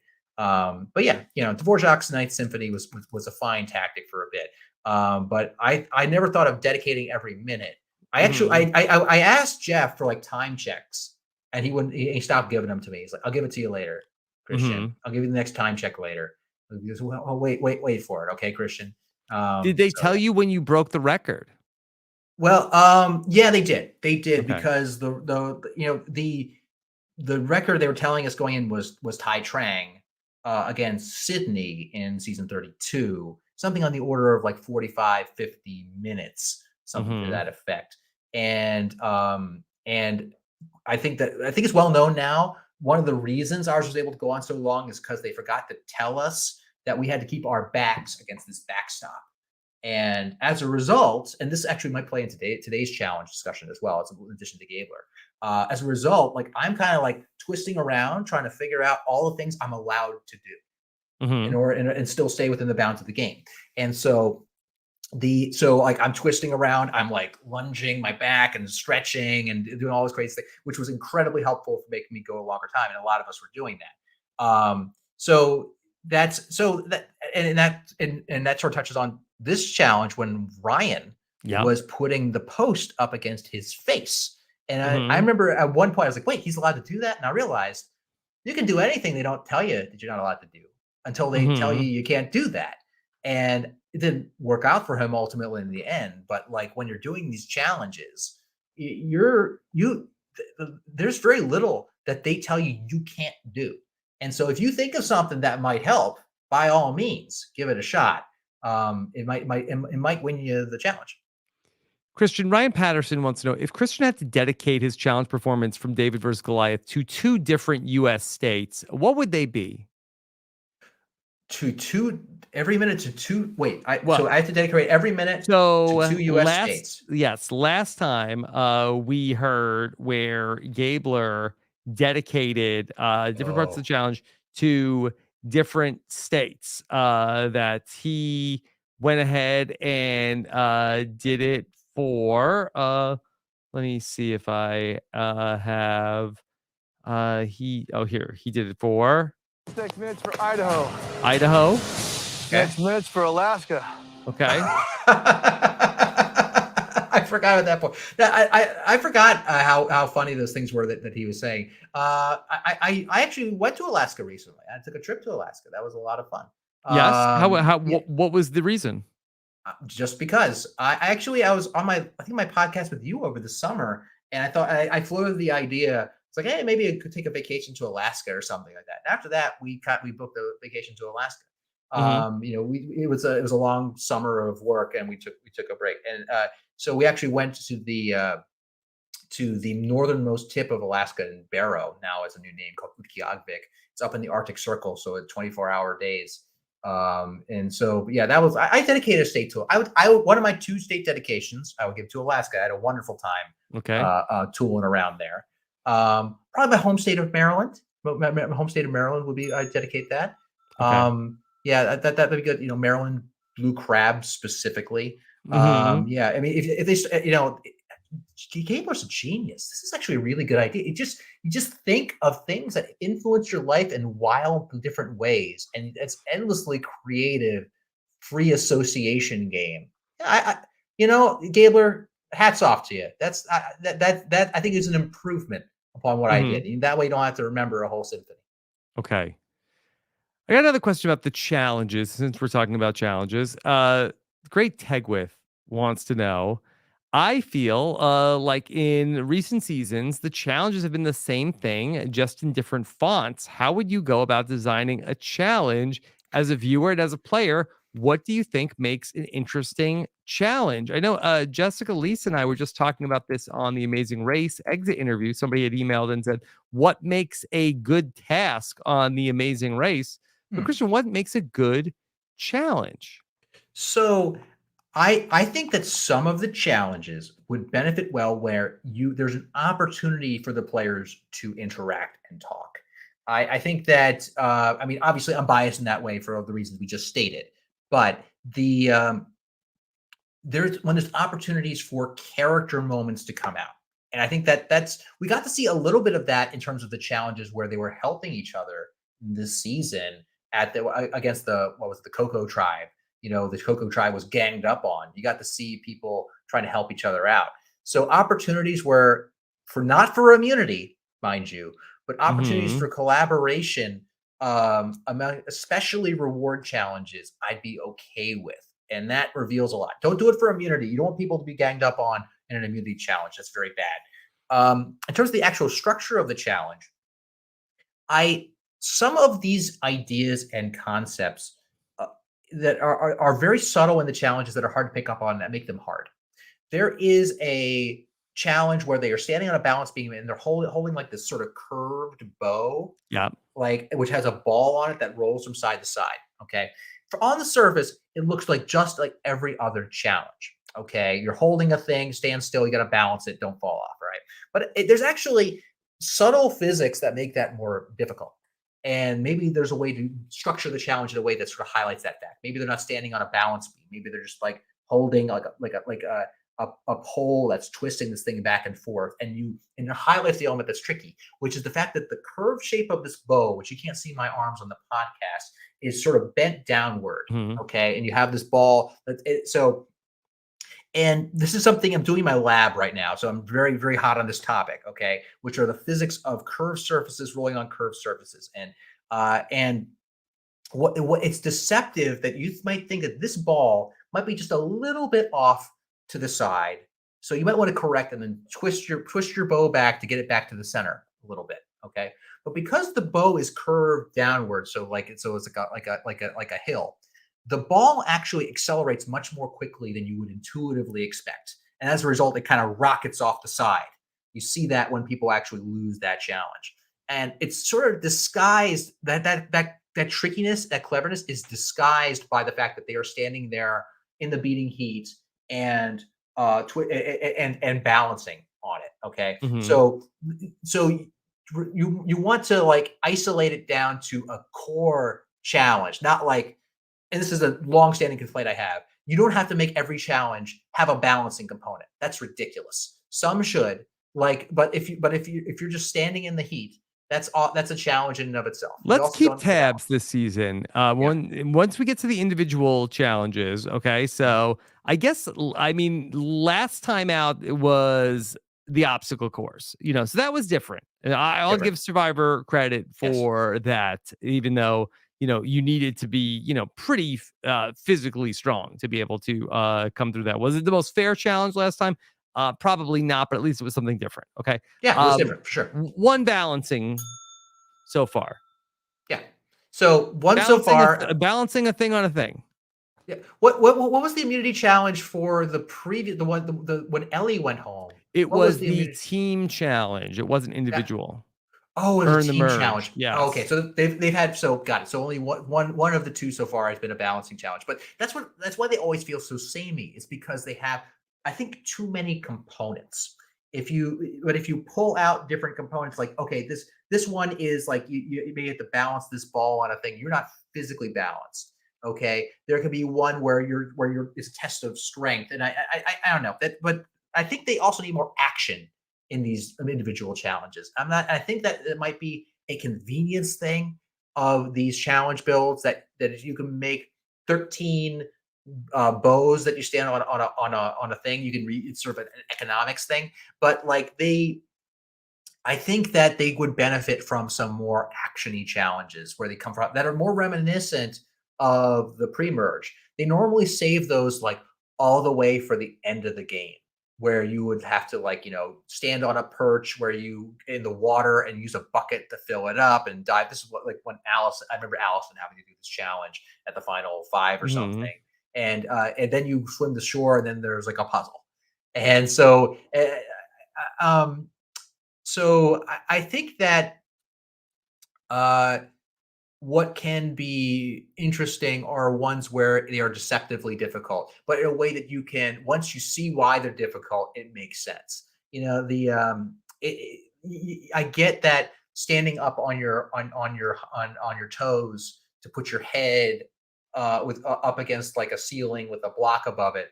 That looks hard Mhm. over time, but it's also not super exciting to Right. watch people do. Right. Stand still. Not as Yeah. amazing thing. Yeah, just speaking of Tyson, I would listen. I remember I actually was on Tyson's podcast a Yeah. long while back, and he was talking about the challenges, and he I was saw like, that clip. "Oh, ready? You set? Stand still."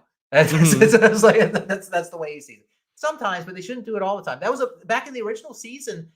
They had the hand on a hard idol, and that was like a change of pace. And it was like after all these big epic challenges, guess what? Who wants it the most? It was the Mhm. one time they did it. And then they always had something like that at the end until, then they got increasingly elaborate. They made you put like mustard on your head or something, Rob. I forget what they made you do, something Mhm. crazy Yep. for Yep. yours. That was the thing. But that was a change of pace. And I think that I would like it to be like that, where the immunity challenge that really matters might be one where it's just a test of will. Mhm. Yeah, and they will never do that, anymore because that they gotta get to, those take too long.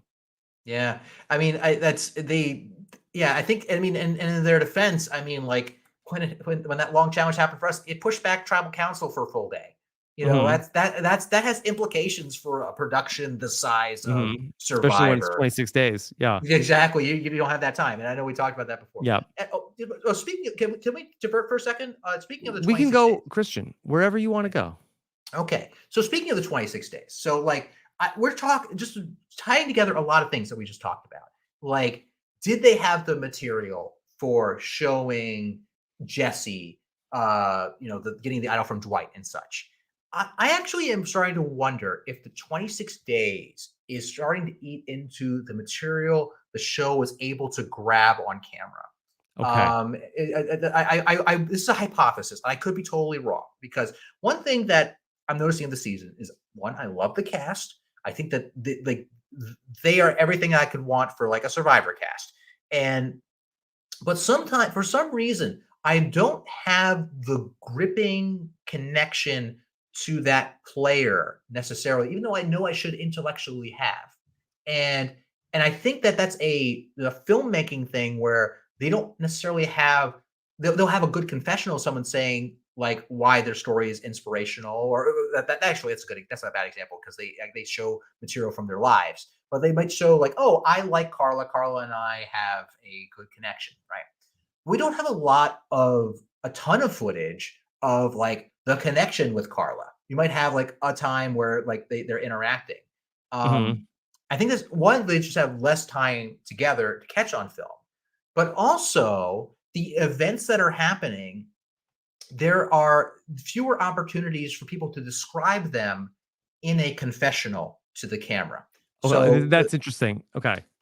yeah, So yeah, go on. yeah, so you're bringing up some interesting points of that the show actually has less raw footage to work from. Like, I don't Mhm, feel like that we're really missing those dates for the most part throughout the course mhm, of the season. But in terms of having things to show us that those the things that they do have to show us, they have 50% less time to be able to capture compelling things from being on the island. And I do think, and this is going to lead into something I want to talk about with tribal council with you as well. yeah. Um, I do think that the show is making up for it.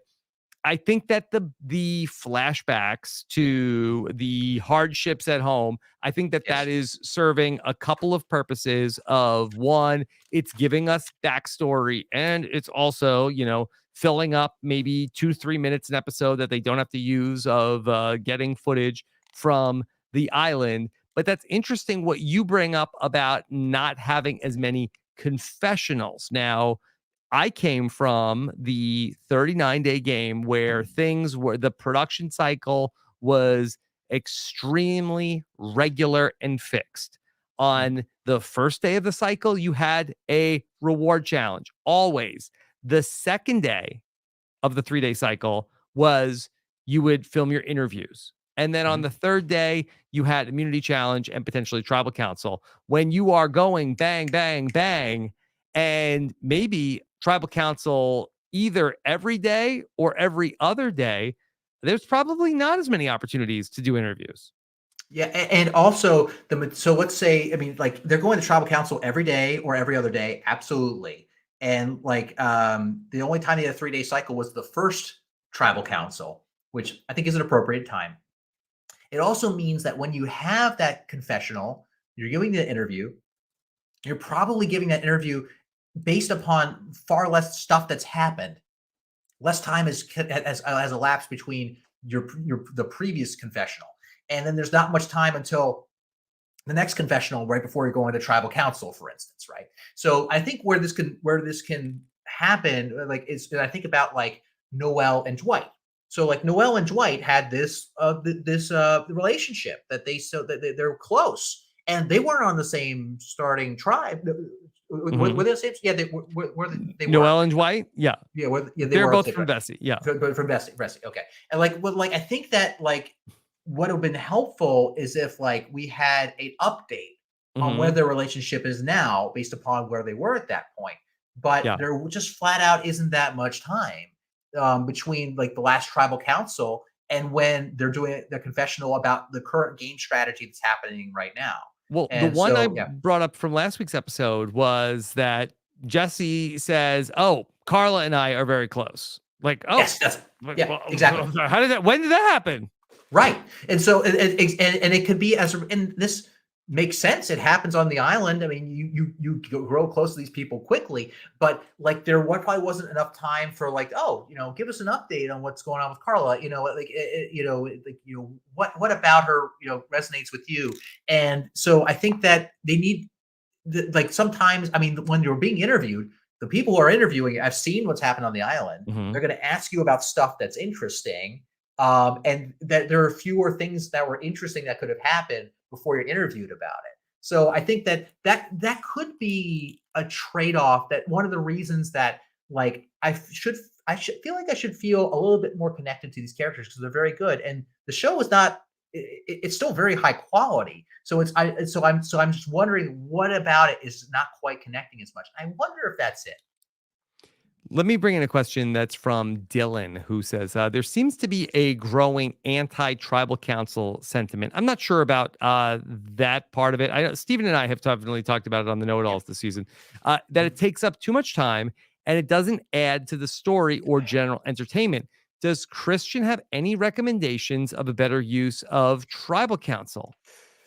Well, so I think that I get where this is coming from. I think that the things that are I'm an analogy man, so I really appreciate Owen making all the analogies. If I had an analogy award to give out, it would be to Owen.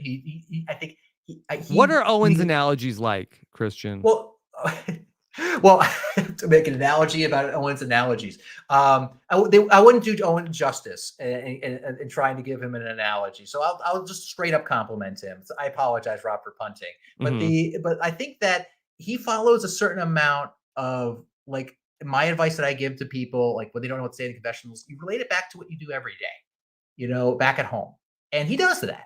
So, so Owen's analogies are like my analogies in the sense that they're both about like I work with robots all the time, and he will talk about he works in education. He works like, oh, this I have this. I don't have any prerequisites on my college resume, So my analogy is that his analogies are like my analogies in that way, and I hope Owen takes that as a compliment. But that so, but I think that those are some of the few things that make a tribal pop in terms of when they're talking, because otherwise, like you feel like you could almost have an AI generate a chatbot generate the phrases that come out of people at tribal council. Like I bet that someone could make a chatbot based upon that, and it'd be and it will and because they're not trying to say anything interesting.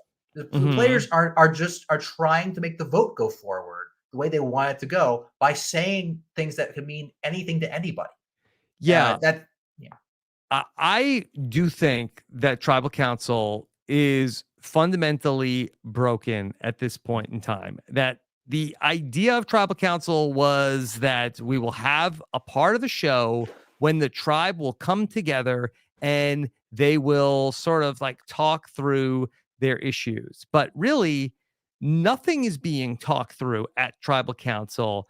Everything at tribal council is everybody sort of like dancing around the idea of what's going on to the point where maybe somebody might actually get close to almost describing what's going on, but everything is sort of like very, very much in, the language here of tribal council is metaphor. And I just wonder, there's no other part of human speech that's like this. Like, could you imagine, like, you're having some sort of, and again, it's totally, a different scenario, but some sort of panel presentation, and everybody isn't really talking about, what they're there to talk about. Everybody is sort of just like dancing around it. Even like, so I'm trying to, but people aren't being voted out. Like a political debate, people are going to like talk about the issues of what's going on. It's just that I wonder, could it be improved if people were encouraged to be more direct about what's going on? Yeah, and just getting into why it is the way it is just a little bit before trying to fix it, and because that might help identify what might help us here. I mean, because like I mean, the way the flow of tribal council is the way it is now. It's because that's how Jeff runs it. I think he's doing it for very well-intentioned reasons that make perfect sense. Jeff is he's stirring the pot gently, but he's not calling people out like he might have in the early seasons. And I think that's him seeing him in his mind facilitating his role as host as facilitating a fair game by allowing people the opportunity to maybe say something stupid, or say something smart and keep the thing going. So like he gives everyone sort of an opportunity to screw up. Most people don't screw up these days, so he's not going to force them to. Now, what if he did? What if Jeff really tried? I mean, what could Jeff do, if anything, as the host, try to screw things up here? Yeah. And just one other thing before we go there, it's just that, people I feel like have seen it on TV and have seen you and have seen players come before them, and they're all talking in analogies. And then I feel like, so it's sort of like, all right, well now, I'm at tribal council, so I'm trying to copy what I've seen on TV. And I just feel like we're like on a copy on a copy on a copy. Nobody, and it's so long that, Steven talks about this, about like, these are like 10, 11-minute segments of the show, and nobody is saying anything. Like, could they encourage these players to be more direct? And who says no? Like, could we ask more? Could Jeff ask? I guess to go back to your question, could Jeff ask more point blank questions? That's what I'm getting at, and I think that there was and Jeff on the Matt chat sometimes will not let you get away with nonsense. He will say he'll occasionally do it. He's serious business at tribal council, but if you give him a good enough answer, he will move on to the next target. Like this is his it's almost like the Squid Game doll that's like gonna blast your head off. Like if you if you do make a wrong move, spoilers I guess, but if you pass it, he'll just move on to the next target. But if you say something really dumb, he'll pounce on it, right? But yeah, if he's more direct and says, what could you imagine if he went back to season 1 where he asked like Rich, like, who are you voting for tonight? I wonder what the question would be. And Well, that he, yeah, go ahead. can we visit that for a second? Because Yeah. in the first season of Survivor, that there's a whole thing where that Jeff kind of asks a question about, is there an alliance? And Yeah. Richard Hatch says, no, no alliance. And it gets talked about like, oh, if he's going to ask me questions like that, I'm not going to say what's really going on. So I'm going to play this game. And so, yeah, going back to the exit interview saga. So yeah, that players can do whatever they want at the tribal council. I just think that people have been so trained to don't actually say anything at tribal Yes. council. Then why are we spending so much time there? Yeah, I mean, I think if Jeff did follow-up questions constantly until he got the bottom of that person, like he's interrogating them, and then all of a sudden, tribal becomes a very different game. Yeah. Because Jeff will throw the question out there, you answer with a platitude, you answer with an analogy, and then now he'll move on. And that's his probably view of trying to keep the game fair, and I get it. But I think that if it's now a game of because if you interrogate someone under pressure, they're gonna screw up. Because they're already under pressure. You don't want to say something stupid and other people be onto the plan. So what if he did these tribal's already long. Like, what if instead of bouncing around, he drilled in on somebody? And that's his prerogative as a host. He can do on that. See what happens. I don't know. I feel like that's a little bit.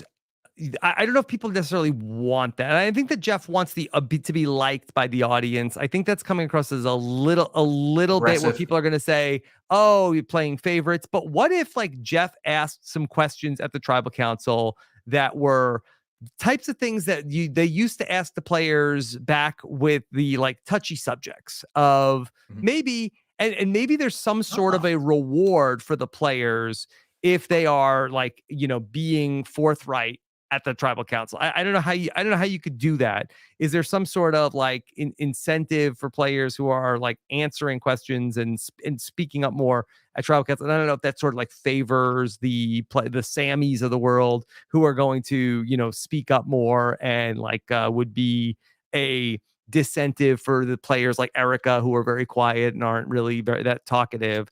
But I just wonder, could Jeff be asking questions of like so who's the most overconfident member of the tribe? And not even like throw that at anybody, but could we start to like have a real discussion here with people instead of what is it like? I like where you're going with this, and I don't think you need the hard incentive to do it. I just sort of speaking the mindset of a player. There's like you don't need a literal like. My feeling was that like I don't need a literal rule or incentive to try to do the thing that the show clearly is asking me to do. Like there was no point like a rule says, Christian, you must answer Jeff's question at tribal council. You know, like I there's no rule in that, and yet I did it anyway, just because like, oh yeah, this is how the game is played. You do this. So if Jeff starts saying, okay, who's going to answer this question? I think someone's going to feel compelled to answer. Now, maybe 5 seasons down the line, people will say, you know what, I'm not answering questions anymore, Jeff. Then you change the rules a bit, but I just something direct, something that leads to an actual accusation, leads to something revealing coming out, something that makes people nervous. And when makes people nervous at tribal, maybe idols start getting played. Maybe these things that are not coming out start coming out. Yeah, the players are they're so good. They don't want to give anything away, but I just think that we could also just like, keep the pressure on them to, and not in a mean-spirited way, but just like asking some interesting questions of the people and not like encouraging them further to like, hey, give us a metaphor, give us an analogy of what this is like actually tell us something. Yeah. And I think something actionable, like about an actual person that's in the game, like, because otherwise, because the game, I'll tell you, when I'm there at tribal, it's kind of fun to play this game. But that's not the point. The point is what the audience is consuming and enjoying. But like, oh, what do I say? It's like a puzzle that Jeff's throwing at me that he's Mhm. throwing me a question. I have to answer that question in a way that everyone in the game believes is answering in a way that they understand and is relevant to the plan that they think is happening. It's like, oh, it's a cool, interesting Mhm. puzzle, right? But it ends up becoming like you must solve these riddles 3 to the audience of what I'm talking about. So yeah, so the idea would be to force people gently. How do you gently force someone? But even just put it out there. Yeah. You might people will be surprised what will happen if there's asked a direct question. They might feel like they should give a direct answer, and Yeah. then it all rolls from there. I don't think that anybody wants to see Jeff Probst become like Simon Cowell. But No. could he be like an Anderson Cooper? And I'm not even talking about like from the mole, as an interviewer. Yeah. I think so. Also, like, I remember Jeff being more of he was less playful at tribal council. Like, Hmm. I get him to be playful in the mat chats. I remember, I remember like having to talk to him at tribal, and I was like, oh, I'll just try to get him to be playful, and he would not bite. So he's already Yeah. prepared to be serious, and if he could sort of channel that into some answer getting. I mean, he's an interviewer. He had a show. Hmm. So I think that there's some way, like, even just asking a direct question and say, "Hey, were you in on the votes last time? Like, were Hmm. you in on the vote last time? No, I wasn't. Like, Hmm. okay. Yeah. Yeah, it's like, who do you think is who do you blame anybody for that? Yeah. Something very, yeah, like journalistic, if you will. Hmm. Uh, Yeah. Christian, are you happy that the person that's going home tonight is going to be leaving the game? No, Like, Janine. okay, but let's see, like, maybe, but like, somebody gets, yeah, actually, Yeah, I am like, yeah. oh, like, okay, maybe something happens. Yeah, that's such a direct question. It's not an aggressive question, but it's direct. And Hmm. then if you answer, and Jeff, I mean, is already not afraid to say, if you like, he said to me one time, like, when I asked, like, "Hey, Christian, why did you do that slide puzzle so fast?" Like, well, we chose that one because it had fewer pieces than the other puzzle. And he Hmm. said, Christian, I'm going to call you on your BS right now, and I want you to give me a direct answer. He said this to me on the mat. I mean, Yeah. he could do that at tribal. He sometimes does, but I think that he can do that a little bit more directly. And I think I'd be curious to see how that goes, Rob. I like that idea. It's not even Yeah. a big format change. It's just a difference in the style of questions. And I would not blame Jeff. I would say, if I don't, I think that he can do it in a way where I certainly wouldn't accuse him of playing favorites. I think that certain natural questions arise at tribal, and you can be tasked with a reasonable attempt to get an answer. It just feels like that, if we're just being like totally honest, it's like that Jeff is sort of, having this open forum. The survivors are there to filibuster, and Yeah. Jeff is sort of embracing the filibuster. And ultimately, we have like a very bloated segment of the show that really adds nothing. Yeah. Yeah. And I think that it's totally cool that the players are still trying to do the filibuster. And I think it's fine if Jeff's job is to break it, or at least make a Yes, good attempt that's to his, break but it. that's Yeah. his job Yeah. Yeah. to sort Exactly. of like, okay, well, all right, you're gonna try to throw all this fluff at me, and it's my job to sort of cut through it. Yeah. I mean, well, I think back, I want to say maybe 10 years ago in the Hmm. show, Jeff made a comment one time to the effect of, the smart players will know how to use me at tribal council. So, Hmm. like, he's viewing himself as almost a passive game mechanic that is there for the players to be used. And at least at that point, it's how he saw it. That's an approach, but I think we're seeing the result of that approach. That now the players get the game, and I think that we need to make the game harder. Hmm.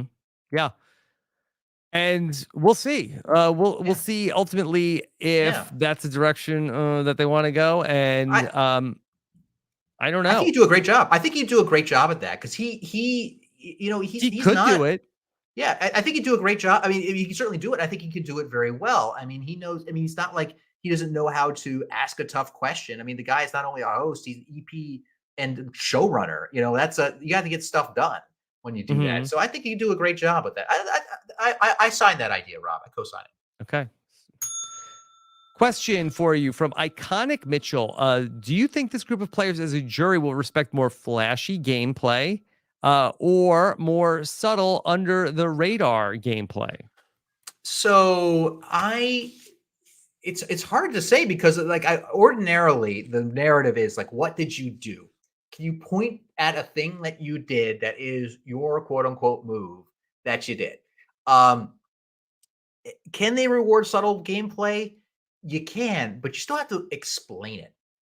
And I think that that's always the challenge with these subtle game players is that they either need a champion on the jury that's going to try to whip the votes for them and say, no, what they did was really subtle.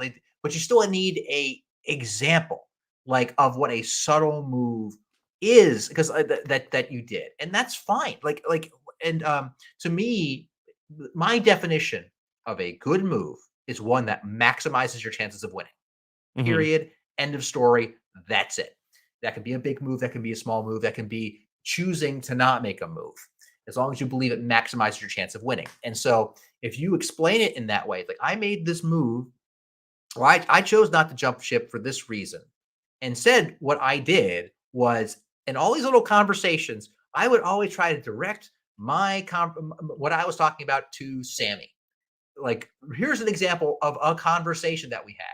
It started going in this direction, and I said this, knowing it would take the conversation to Sammy.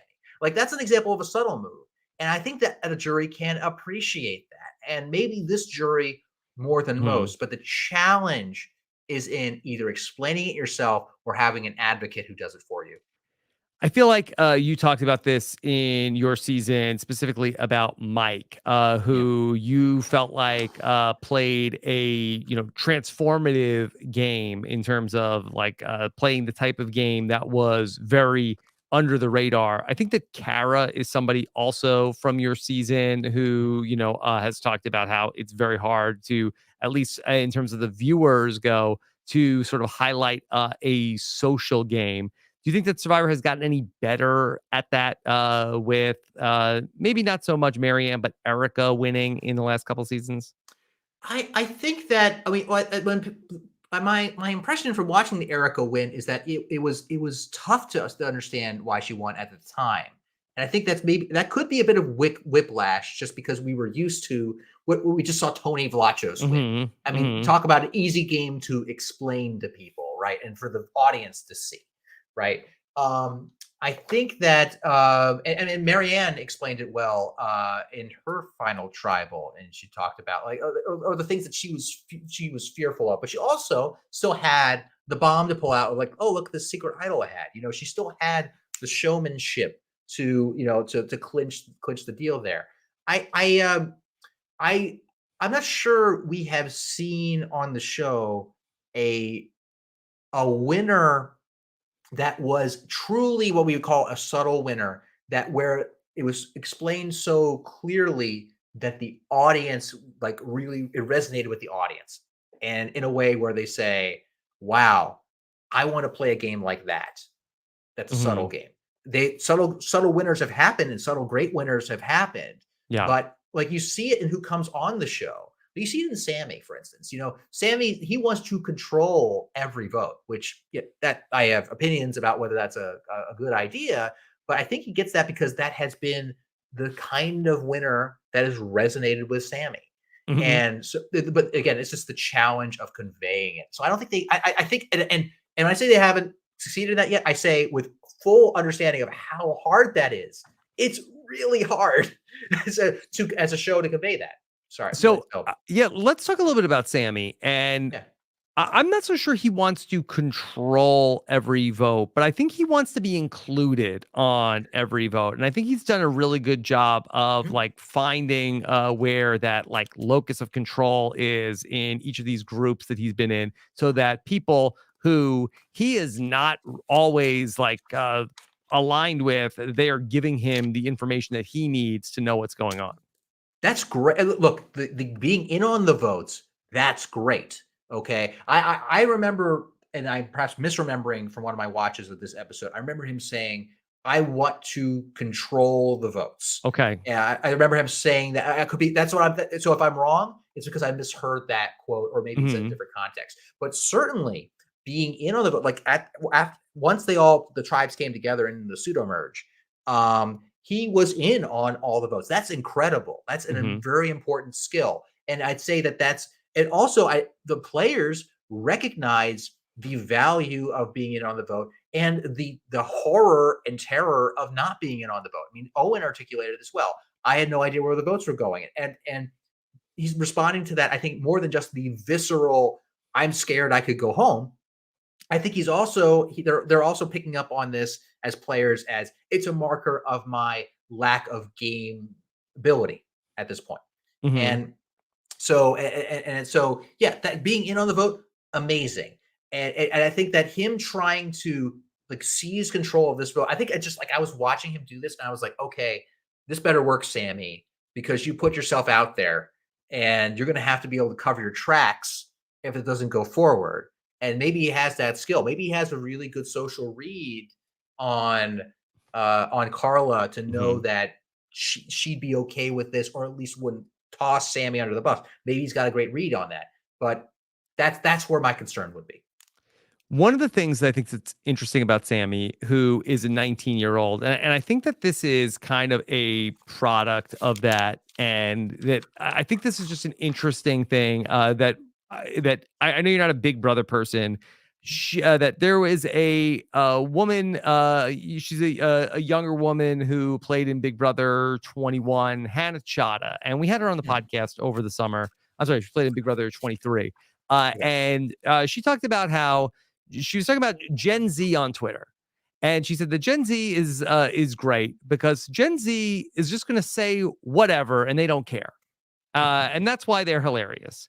And I do think that Sammy has a little bit of that. And I think it served him well in this game that he's not afraid to go up to Carla and say, "Hey, what do you think about like what if we vote out Ryan? What do you think of that?"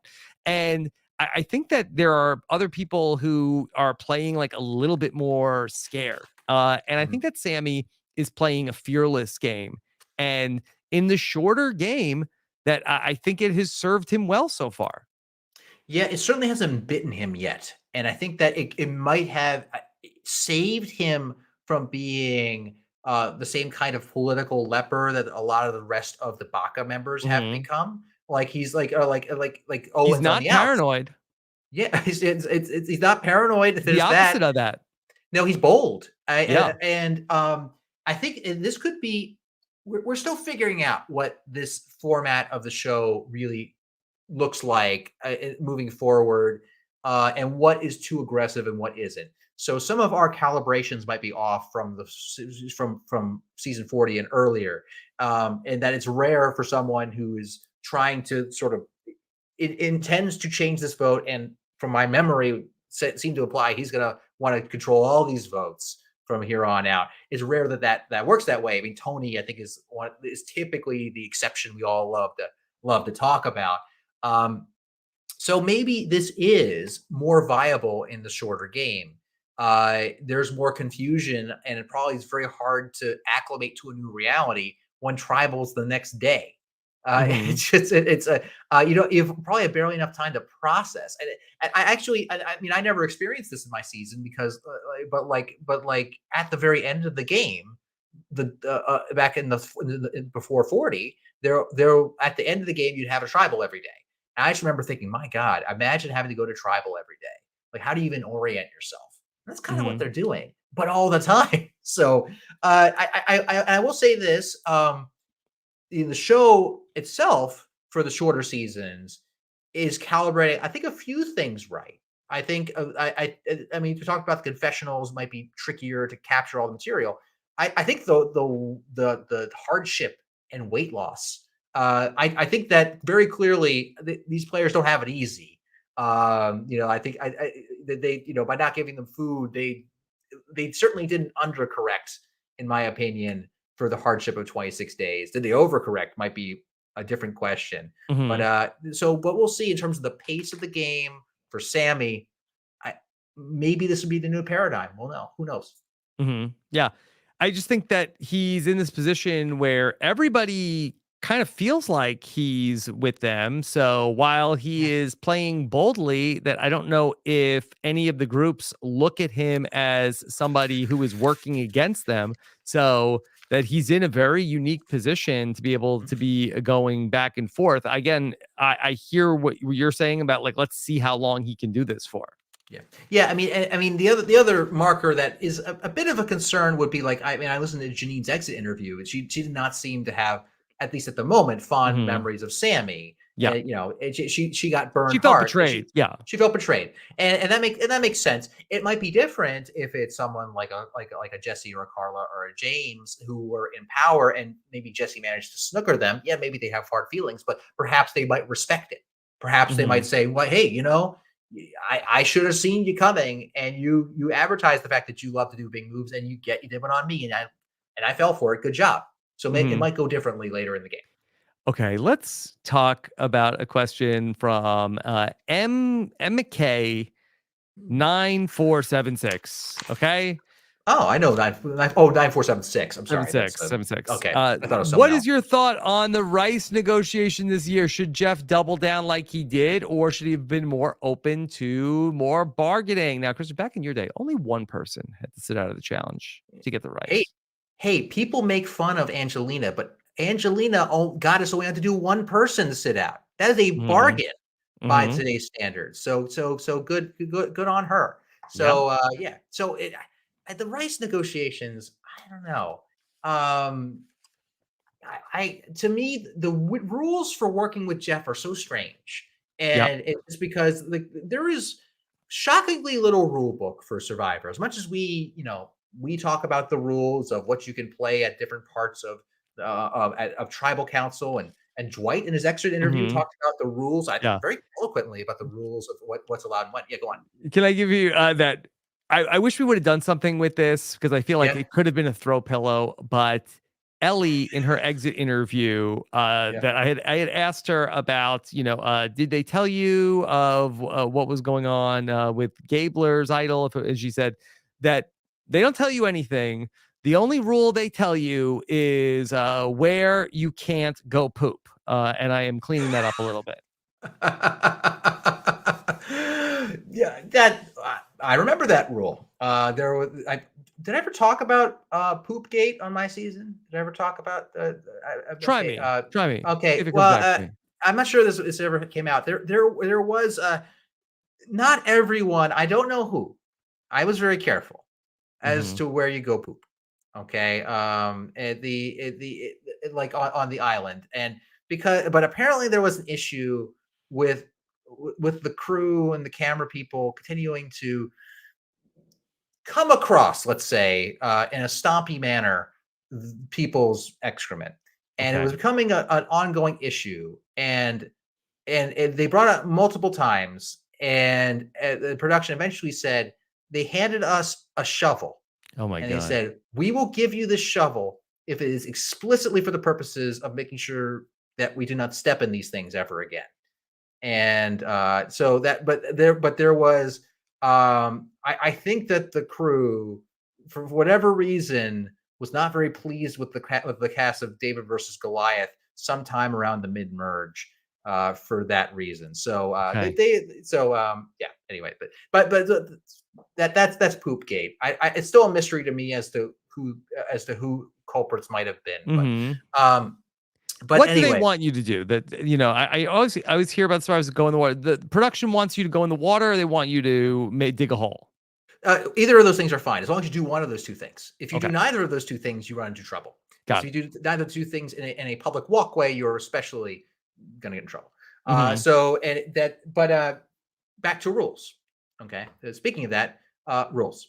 And they're very shockingly few rules. Like there's no, I never remember seeing at any point in my life a document that says you, Survivor contestant, may be given something called an immunity idol. If so, it must be played before the vote. Mhm. If you have a game item, it is locked in your possession after after the Jeff starts reading the votes and cannot be transferred. There's no such document I've ever seen in my life. These things make sense. They're perhaps they're in the minds of the producers or written maybe somewhere. But like there's it's not like a board game that you bought from the board game shop where it gives you all the contingencies of what happens on the cover of the box.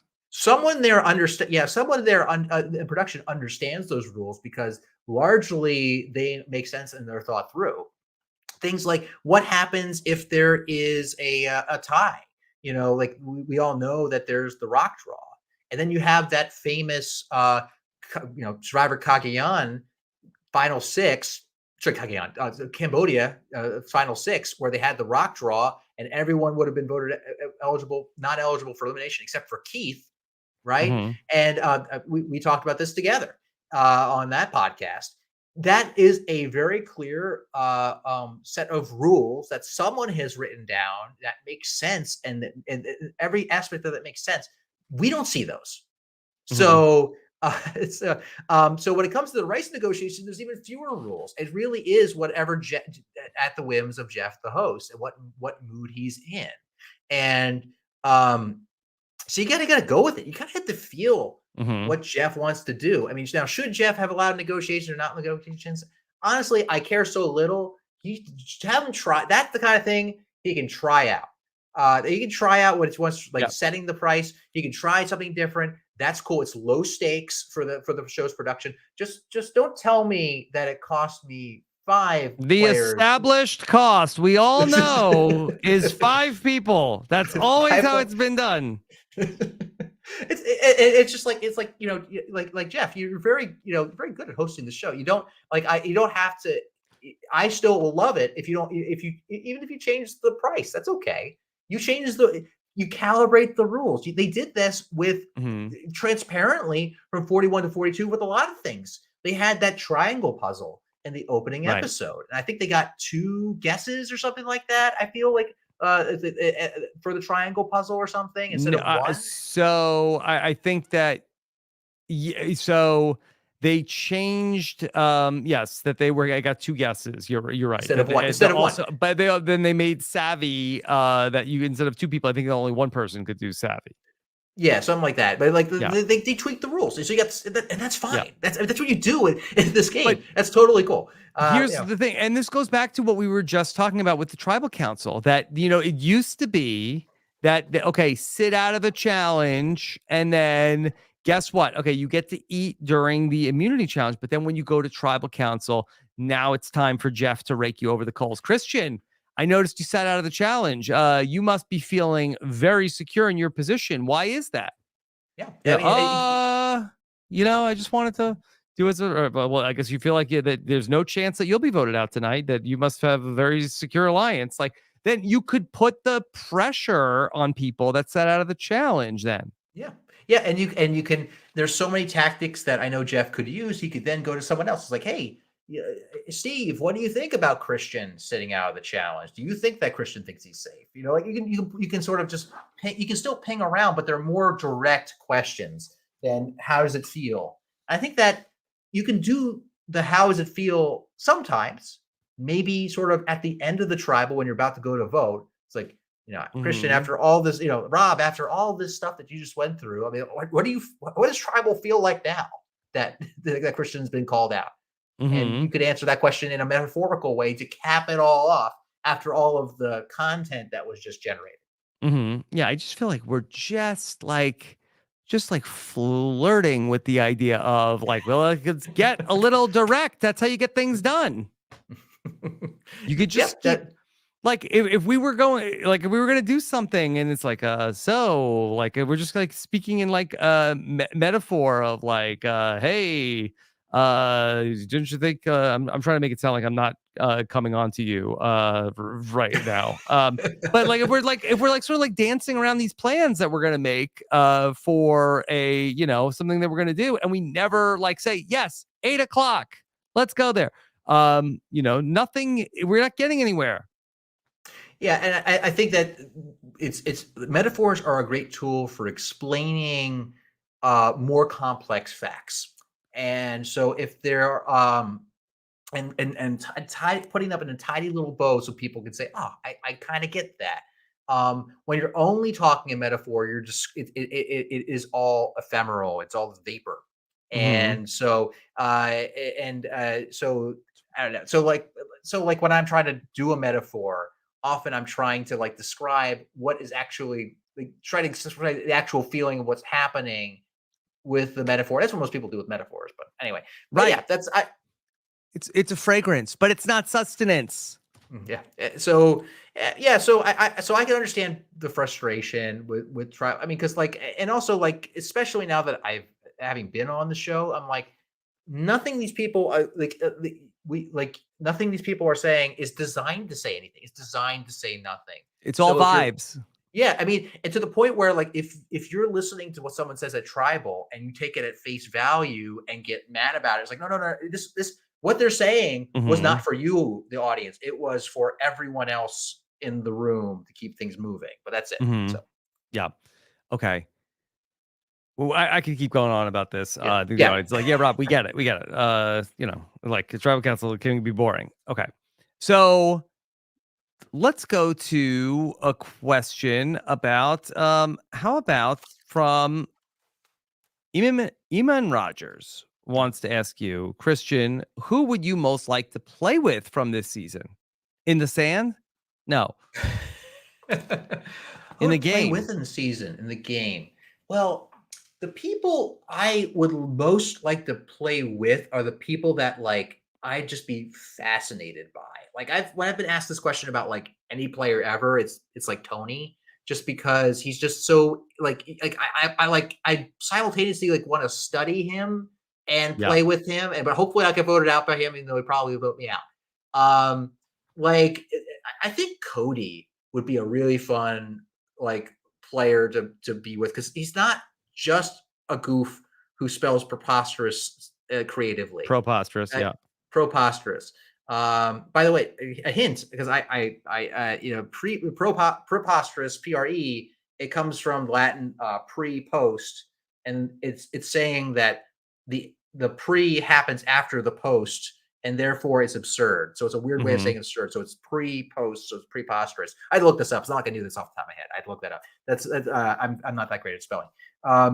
Yeah, but he's more than that. He's also has an interesting take on the game, and he's a bit no nonsense, but he also wants to play hard. He wants to make moves, and I think that like he's someone that's also impulsive in a way that I'm not, and so that would be an interesting counterpoint. Like I would like it would be cool to be in an alliance with Cody, and I'm not Mm-hmm. convinced that he would. At least I haven't seen anything that make me think that he would, if I were his closest ally, that he'd be gunning for me immediately. So I'd be like, oh, it'd be a fun. That would be a fun ride, and I Mm-hmm. think that I would enjoy it, and he would compliment me. That's how I would see Yeah. it.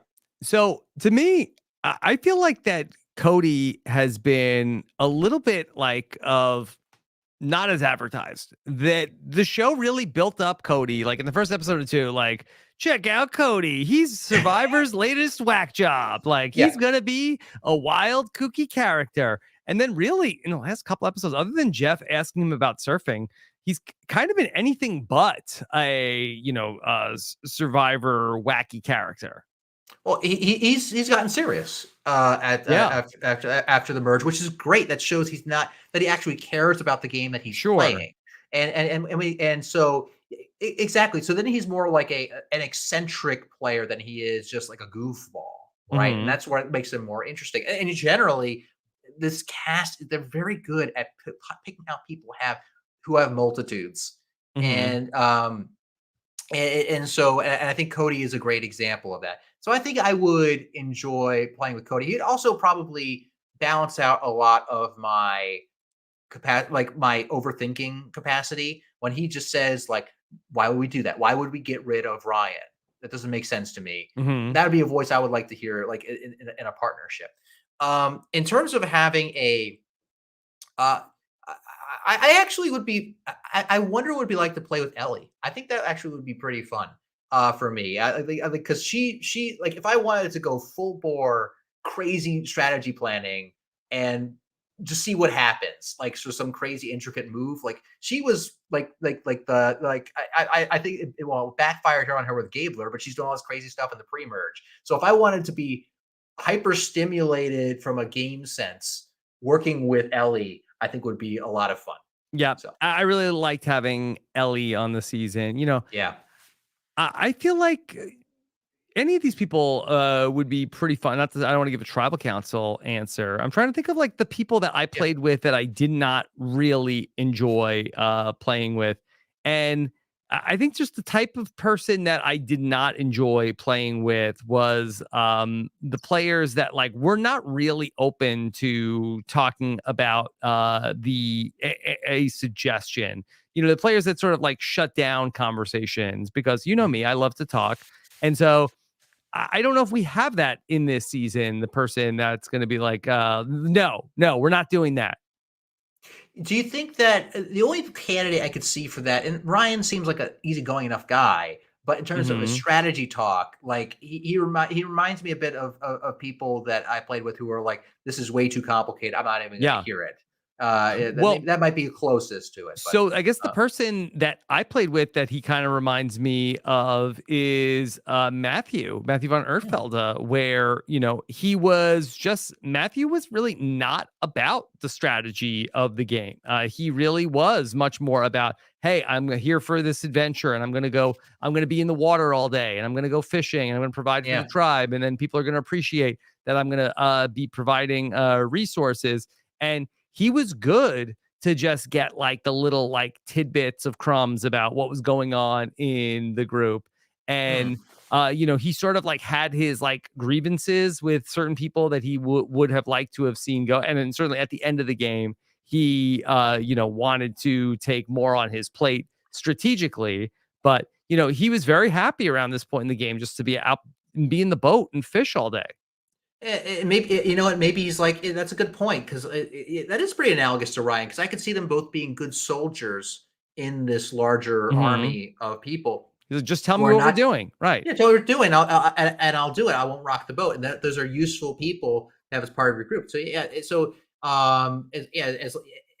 yeah, I think it would be the people who would just make things difficult for no reason. Hmm. I think it would be the most frustrating, and they don't really cast people so much like that anymore. Like Yeah. I like people who are just like who would just shut down strategy talk. I think they would get weeded out in the casting process pretty quick. Right. I think anybody who's sort of like collaborative, I think it would be, interesting to sort of like get these different perspectives from the game. And I feel like that you have some of these players, and we've talked about them, the people that are sort of like the top heavy people who are sort of running the season that I think it would be, very interesting to play with some of these players like, Oh, your sure. Carla and Jesse and James. Absolutely, absolutely. It's hard. It's hard to talk about the season without giving a tribal council as answers, where you pick all these different people. Because again, like and I'm not just saying this because it's the show, it's on the air. There were times where casting was bad, in Yeah. my opinion, on this show, and they are, and it is not the case now. I Hmm. mean, I mean, look, Noelle is ready to play the game. She's competitive. I like her the way she delivers lines to camera. I like so much about the Noelle. Oh, and also she's a Paralympian. Hmm. It's just like it is probably so hard to get on this show these days. I mean, not everyone is necessarily as some a phenomenal like achievement. But I mean, Jesse has a PhD in political Hmm. science from Duke. And he's a former gang member. I just Mhm. I remember like I thought I was getting real hard. Like I remember to get on the show when I was watching and Zeke got on and Millennials Gen X and Zeke is like a Harvard educated finance guy who was a theologian Mhm. who loves Survivor and is very funny. I'm like, man, I will never get on this show. Like Mhm. I have like how am I going to get on this Yeah. show? And so it's like my point being is that they're very good. Like they're not hurting for good cast members. But I will so to make it not too much of a tribal council answer. I would like to sort of twist this into something I think can be improved from the show in terms of the cast, and that Please. is the relationships between the characters. We touched on this a little bit before. We talked about how how it might be hard to capture some of the moments on camera. There's less material. It might be harder to get them in confessional.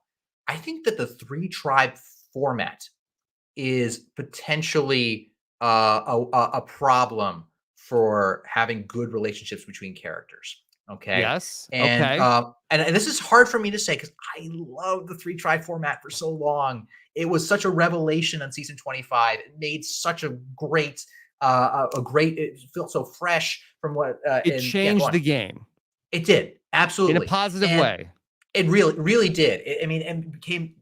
What are your 8 tribe seasons? There's season 8. We'll talk Three about that. three tribe seasons. Yeah. Three tribes starts off with 3 tribes. Okay, Yeah. and so 8, 25, which is amazing. 28. 28, which Right. is my favorite season. Mhm. 30, 30. 32. A lot of people love 32, 35, and now 41, 42, 43. I think I hit all of them. So total of 9. Okay, and the one thing though with the 3 tribe season is that you have fewer connections to players before the merge if you do not swap. Okay, and these days it used to be that you would swap 20, 25. It didn't because of the tribe dissolution instead of a swap. 28 swap, 30 swap, etc. And so if you don't swap, you only know at most the 5 other people on your tribe going into the merge, and some of those are going to be gone. Okay. In fact, I did some counting. I did some math before I came on to the podcast today. Basically to test this hypothesis is that does this 41, 42, 43 format, which is 3 tribes, 18 people, no swap, limit the number of opportunities for characters to meet each other? I mean, intuitively, yes. But what are the numbers? Like, and they add up pretty quick. So like if you take a season with like 20 people and 2 tribes, like mine, if I look David versus Goliath, okay, by the time that we get to the merge, okay, there are 50 possible connections between 2 people. 50. Between all the people who were on the starting tribes together and connected to each other after a swap, there are 50 possible pairs of people. And any one of those 50 could be amazing. Like what if Gabby and I never met each other on the tribe? People like a lot of people, I really like, my friendship with Gabby. I think that was a good part of the show. What if like Nick and Mike never met the rock stars? Some of these, like these good pairs. Okay, so we get 50 of them on David versus Goliath. A season like 35, Heroes, Hustlers, 3 tribes, and a swap, then a merge. By the time that they get to the merge, it's 3 tribes. They meet fewer people at the beginning. They swap, they get a few more. Okay, instead of 50 connections in our season, they have 33. Okay, significantly fewer. Okay, so if you're production and you're playing a numbers game of when you get a magic connection from 2 players that really works, you get a JT and a Steven. Do you get something like that? Like your numbers are cut. Now, for this season, currently, I counted at the merge, not including Shipwheel Island as a connection. Okay, 22 possible connections between people. So it's cut almost by 60% from a season like a 20-person season. So that, I think that as a result, you could be missing out on interesting character interactions, interesting pairings, and that's often what people latch on to. And I mean, people remember like a JT and Steven. There, Tony and a Woo was really interesting. There was the Aubrey and Michelle were more of a rivalry, but like there can be interesting pairings that happen, and you miss out on a lot of those opportunities when you go to a 3-tribe format, especially if you don't swap. Yeah. And so, yeah, anyway, that could add up. No, so let me just talk that through, because that the thesis here is that what we're really missing out on, not so much characters, but relationships. The relationships aren't really as strong in terms of the people that we get to see. And, just thinking back to, okay, well, what were some of the duos that we talk about here in the new era? I feel like the people talk a lot about Ricard and Shan, which is Yes. interesting because that was a duo that ultimately, I don't know if you want to say like faded out or ultimately just like did It not came to a last. head. It came Came to a to a head for head. sure. It came to a head. But we spent a lot of time with them. And I don't know, I kind of feel like that they might be the most iconic duo I mean, can you think of anybody else that was like a more of a notable pair? Not, I mean, not on screen. I know that Marianne and Omar were very close, but like on screen, Mhm. Yeah. we didn't get as And much of that. Erica and Heather, Right. like seemingly had some sort of like a fresh, Tiffany Right. and Evie, were very close, but Exactly. And if you go beyond pairs, let's say like even if you like larger groups, the Yasa 3 or Yasa 4, were one of like, yeah, from 41. And Danny and the Deshawn maybe. Denny and the show that might be another good one too. What do those all have in common?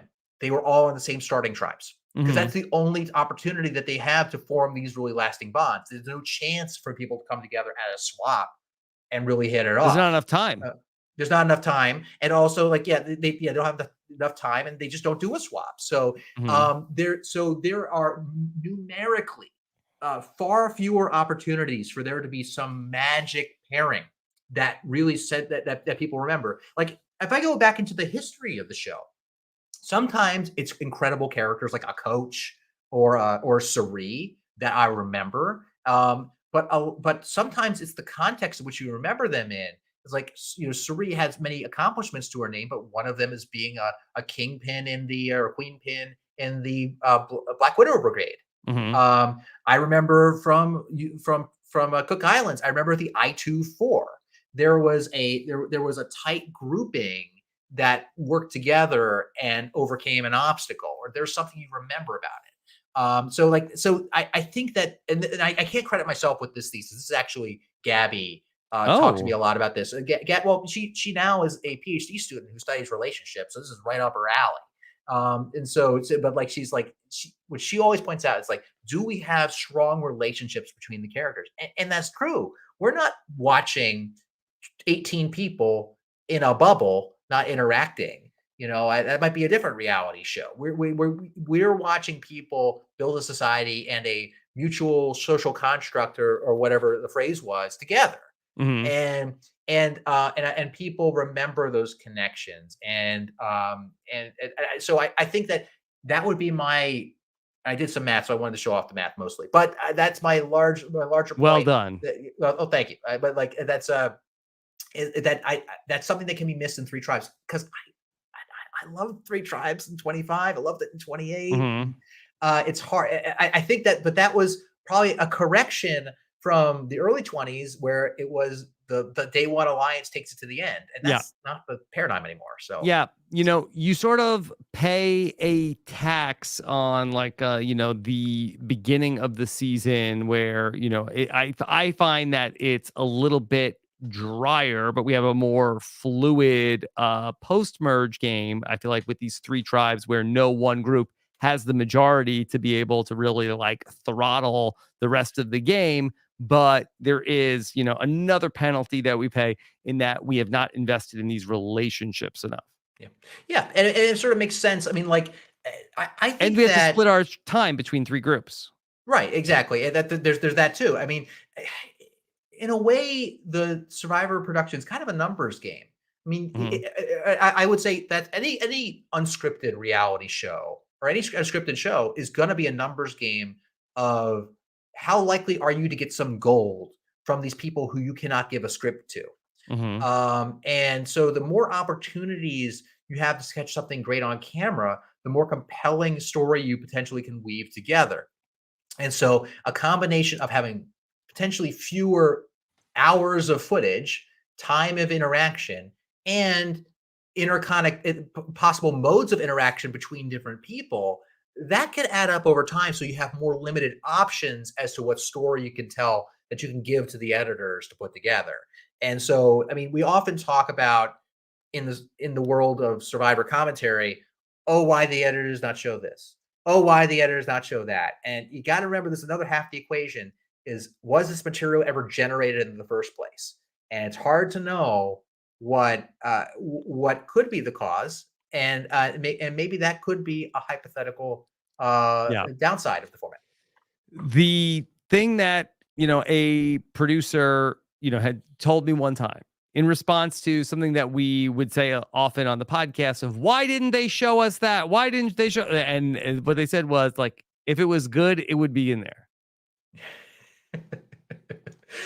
And so it's tough from an audience standpoint to basically be like to internalize that, or sometimes believe that. Like, I mean, I believe that that's sometimes the case. Yeah. If we And had it, we'd put it in the show. yeah, of course. I mean, they want entertaining material. Now, so that would imply that the material is not being generated. And there could be all kinds of reasons for that. One simple one is just you couldn't get the players to say something interesting, but casting is getting better at finding people who say interesting things. And another is, do you have the opportunity to get it at the right time?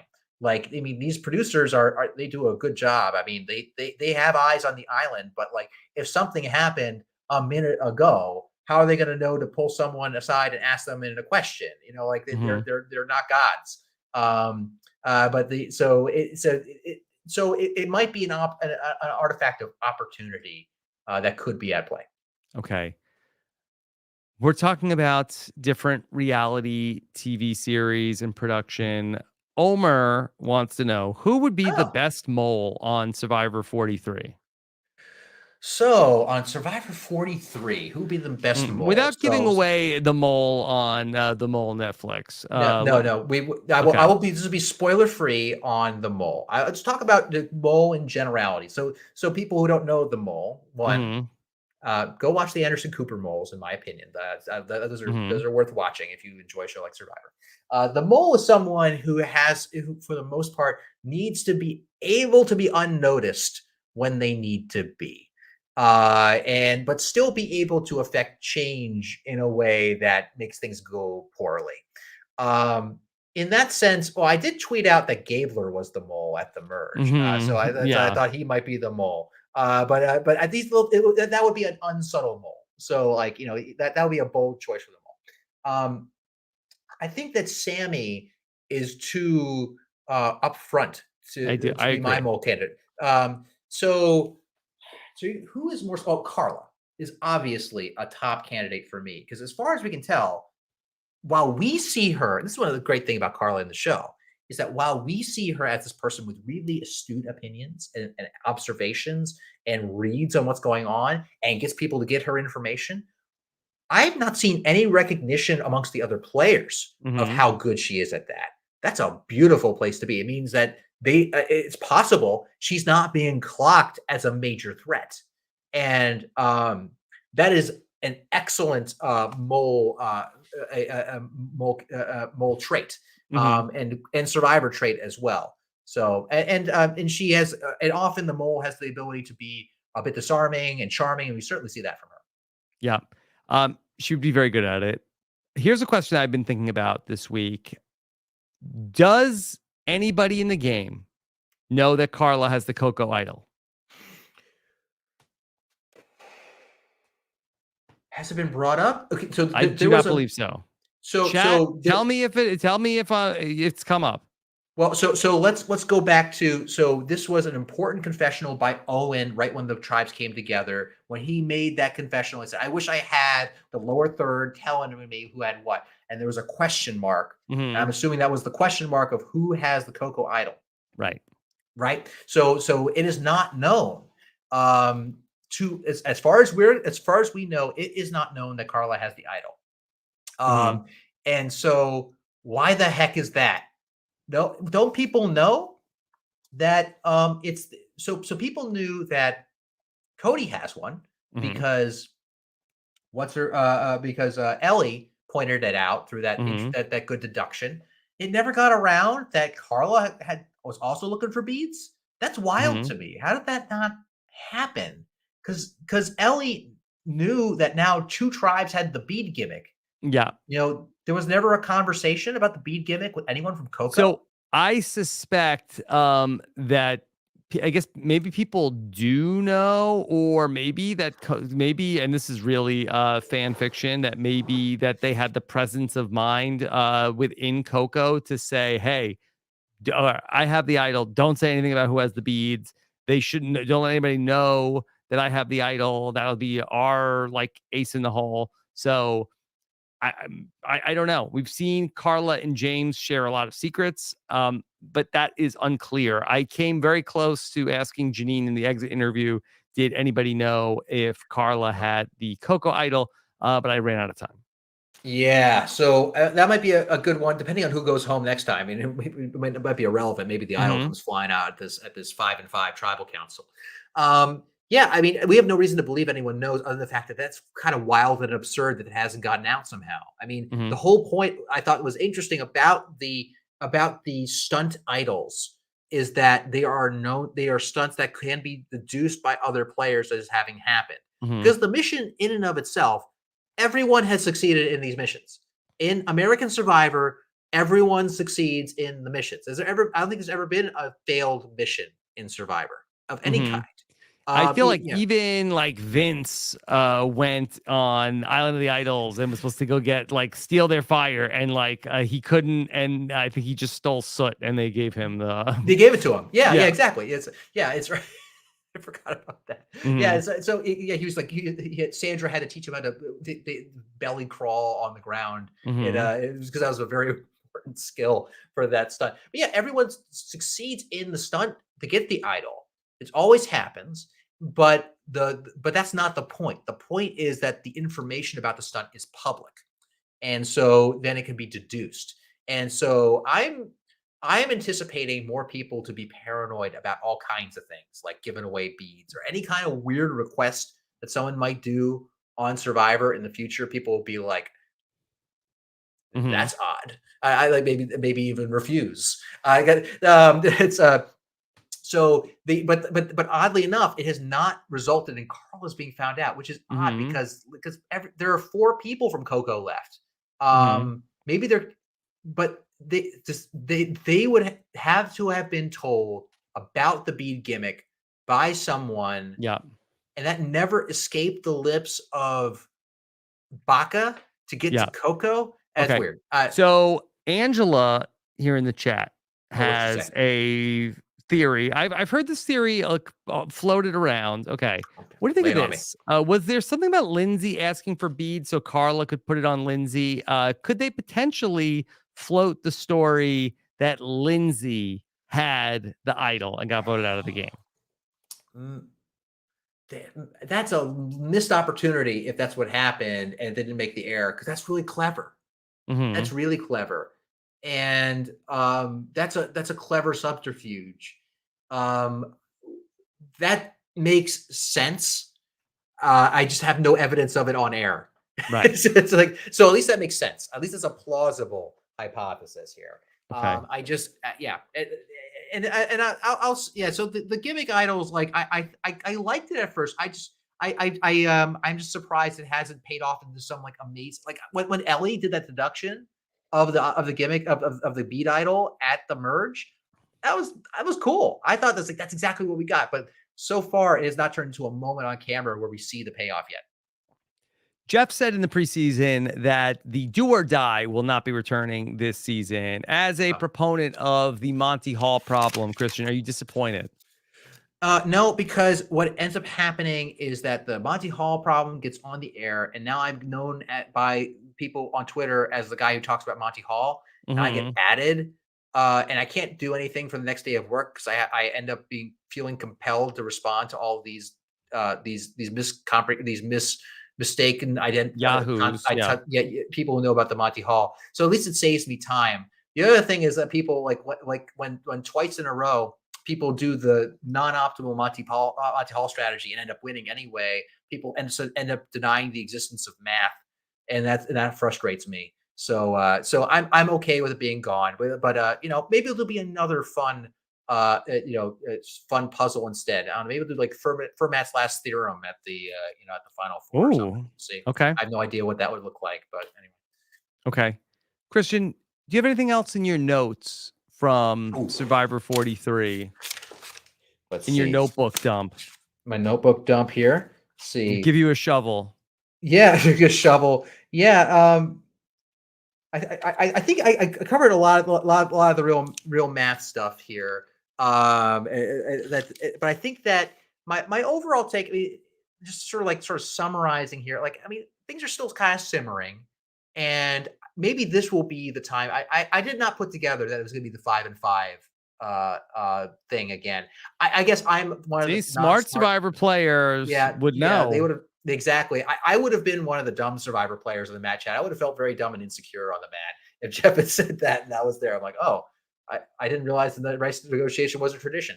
Um, and what I'm hoping to see is something where a lot of where at least sort of one explosion happens that really turns the game on its head. Hmm.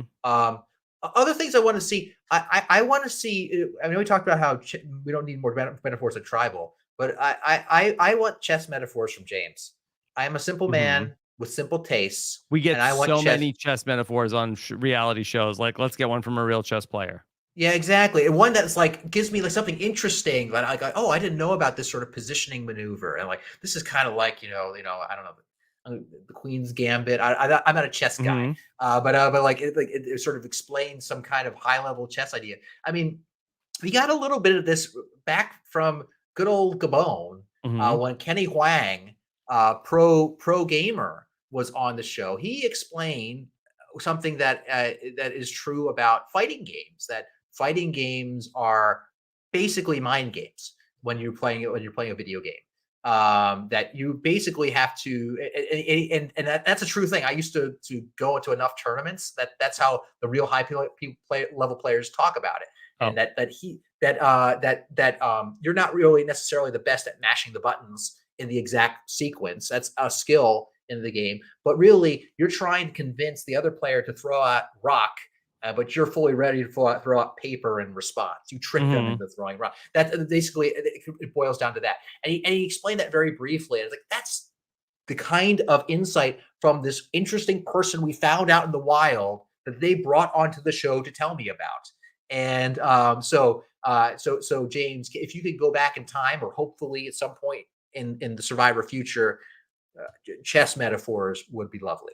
Okay. We could use a chess metaphor. I have a question for you that is from Champstagram19. Christian, when will you be appearing on the White Lotus? How many seasons So into the White Lotus do you have to go before you are appearing? Or can you not say? Uh, I'm under no contracts with Mr. White or his people. No, so I can say whatever I want. When they open up the White Lotus Tallahassee, which I believe is under construction, Hmm. I definitely will at least try to sneak on the set. But let's talk White Lotus for a bit. That I really liked that show. I really enjoyed Are that you a show. fan? Yeah. I am a big fan. I I mean, mean, like, it's and it's an incredible show. I it's am really one good. episode behind. I was on the premiere recap over on Post Show Recaps Oh, with Dr. Amanda and Ariel to talk about the White Lotus on their White Lotus recap show. And then I was waiting to watch it with Nicole because we are, big fans of the show. yeah, I mean, and I'm behind on the new season just because of scheduling things I'm trying to watch now, but I definitely can catch up. But like when the first season came out, like I mean, obviously I'm gonna watch it because Mike made it, Hmm. and like I've never known a person who's made a TV show And before. Alec Merlino is in it. Of course, absolutely. I just like it's wild to watch someone like that like on a scripted television show. Hmm. It's a rare treat for me. But the but yeah, but it also it's totally fitting of what I know of Mike. I mean, everyone on my cast has their talents that came from different walks of life. I mean, Goliaths. yeah, Goliaths. And Nick, what like for instance, like very very clever and thoughtful about how he dispersed information. But Mike's understanding was of people, and I think that in all the foibles of people and how to either dissect a person or describe a person, like he was is like his confessionals that I'm watching, like he understands this human being in front of me right now. They are like this character that I know from dramas. Mhm. You know, like I Mhm. like he can describe, he can put their finger on it. And so and that was on full display in the writing of the White Lotus. And how he did it. I was like, this is Mike to a T. It's like it, and it is sort of his half cynicism, but also appreciation for these characters. Like they're all flawed people with big problems that are in themselves funny, but also sympathetic. Mhm. And that's it. That's one of the things that made Mike very fascinating to talk to. And he could put and you almost wanted him to turn that beam on you. Like on your Mhm. like I wanted to say like what he thought when he like looked at me. Because rarely do you get that kind of unvarnished beam into what you think. Yes, yes. I did have the pleasure of getting to find out what I'm he sorry to thought of hear me at one point. that. I'm sorry to hear that. Yes. I That was certainly memorable. But no, that from that he to speak to what you're saying, like he definitely has an understanding of characters, and you can understand why in a game like Survivor that's all about people, why he was able to do so well. yeah, it makes sense. It's like and I You have to so love people to do well at Survivor. How about that? I think that's fair. Not like, oh, I love everybody, but you have to love like being around different types of eccentric people. Yeah, absolutely. I mean, and the fact that he even has like us reality show people that were with him on the show, like infiltrate his vaunted prestige HBO Mhm. drama. I think it says Mhm. something about how Mike views people. And Mike and Rob, I think Mike might have been not up to his full self when he was I interviewing him at that time. I take no offense. I'm joking. I'm joking. I'm It's a comedy just saying. show. Yeah. Yeah, no, it's but but the, but yeah, but anyway, so so it makes so in terms of like if I'm in town, of course I'll ring up Mike. But I gotta say it is every time I see like a Survivor person outside of a Survivor context, it is wild for me. I mean, Alec had like a part in the Mhm. show. For those who haven't watched it, he's not just a cameo. He's like in almost every episode. He doesn't have like a large role, but he's always there. There's no Yeah, small parts in acting, no, Christian. If you're gonna be in White Lotus season 3, you got to remember that. okay, understood. Oh, yeah. I mean, I that would be really. I'd be a lot of pressure. Like even if, like let's say hypothetically, I end up as like even a cameo on that show. I would probably be so paranoid. On the island, I was Oh, worried about it's like against the social contract. yeah, I'd be toast. They vote me out. But yeah, like I was worried how my hair looked on Survivor. Like just like let alone this like big production. You know, like I would worry I would ruin it. Just like like Mike, make me the schlubbiest IT guy in the background or something where I don't have to have any pressure on me. That's Mhm. fine. If he were so kind as to have me on the White Lotus. So Mhm. anyway, so Okay. Look, maybe it's the White Lotus 1, 2, 3. yeah, I mean, yeah, it is like I think that Alec is exactly the kind of right guy you want. He cast Alec in the right kind of role. I actually haven't seen the cameo in actuality with Kara and Angelina yet. I need to Oh, catch you up didn't at that start one. season 2. No, I think we're at episode 2 now or so or something like that. But yeah, we're waiting to catch up on it. Okay. All right. Christian, anything else you want to make sure you mention while we're here? No, I think I'm fresh out, Rob. I'm hopeful that the season will really start to boil. That finally those nucleation sites start to roil into full blown A bubbles. lot of setup. A lot of setup we're waiting for. And look, that we're going to have this episode next week. We're going to have 2 tribal councils, and then also it's going to be the final 8. Like we're Yeah, really it's then the home stretch after ab- this. absolutely. That's like the game suddenly goes from being early merge to late merge, like overnight. I think Mhm. that's probably very disorienting and Mhm. something that's hard to plan for unless you're really thinking ahead. Hmm. Okay. So, we're in such a hurry to merge, and then, we spend a lot of time like that's one of my other complaints of like, every podcast is like the airing of the grievances, but I think we spend too much time in the game when there's like, 13, 12, 11, and then, sort of, yada, yada, final 10, final 9, and then all of a sudden it's final 8. Like, Thir- 13's not, hard. 13 is a nothing interesting is going to happen at the final 13 vote. it's so much to process. Like I mean the especially considering these players went from going up tribal council with a maximum of 6 people to a tribal council with 13 people, and that is an entirely different experience. Hmm. I never went to a tribal council with fewer than 7 people. Hmm. That was the one I went home on. So like I think it's an entirely different experience. And so like it's possible that they might want to consider going to the merge a little later, like or finding some way to stretch out the pre-merge. Or go to two Um, tribes. go to true tribes. I think it's fine. Exactly. And I think that in But fact you got to earn the merge. merging at 13 is something that used to be exclusive for games of 20 players. Hmm. It was in the original in the original 3 tribe merges, at least in season 25 for sure. There was they merged at 11. They expanded that to 12 when you start to hit the 30s and such. You start to get the final 12, like Hmm. for Heroes Heroes Hustler. Now it's 13. I don't think you need to do that. I think that you can go to 2. That's fine. I think that actually is a very simple thing that might help the players orient themselves to the game a little better. Is to Hmm. go to 2. Yeah. Okay. All right, Christian. Incredible job once again. It's such Oh, a thrill to get to do this with you. I just, I can't say it enough. well, thank you so much. No, it's again a lot of fun things to talk about. And I think that and I know we're wrapping here. Here's my provocative marker that I'm probably going to be Oh. completely wrong on. I wonder if after this season, like after they film this season, that they're thinking, should we scrap Shot in the Dark for 44?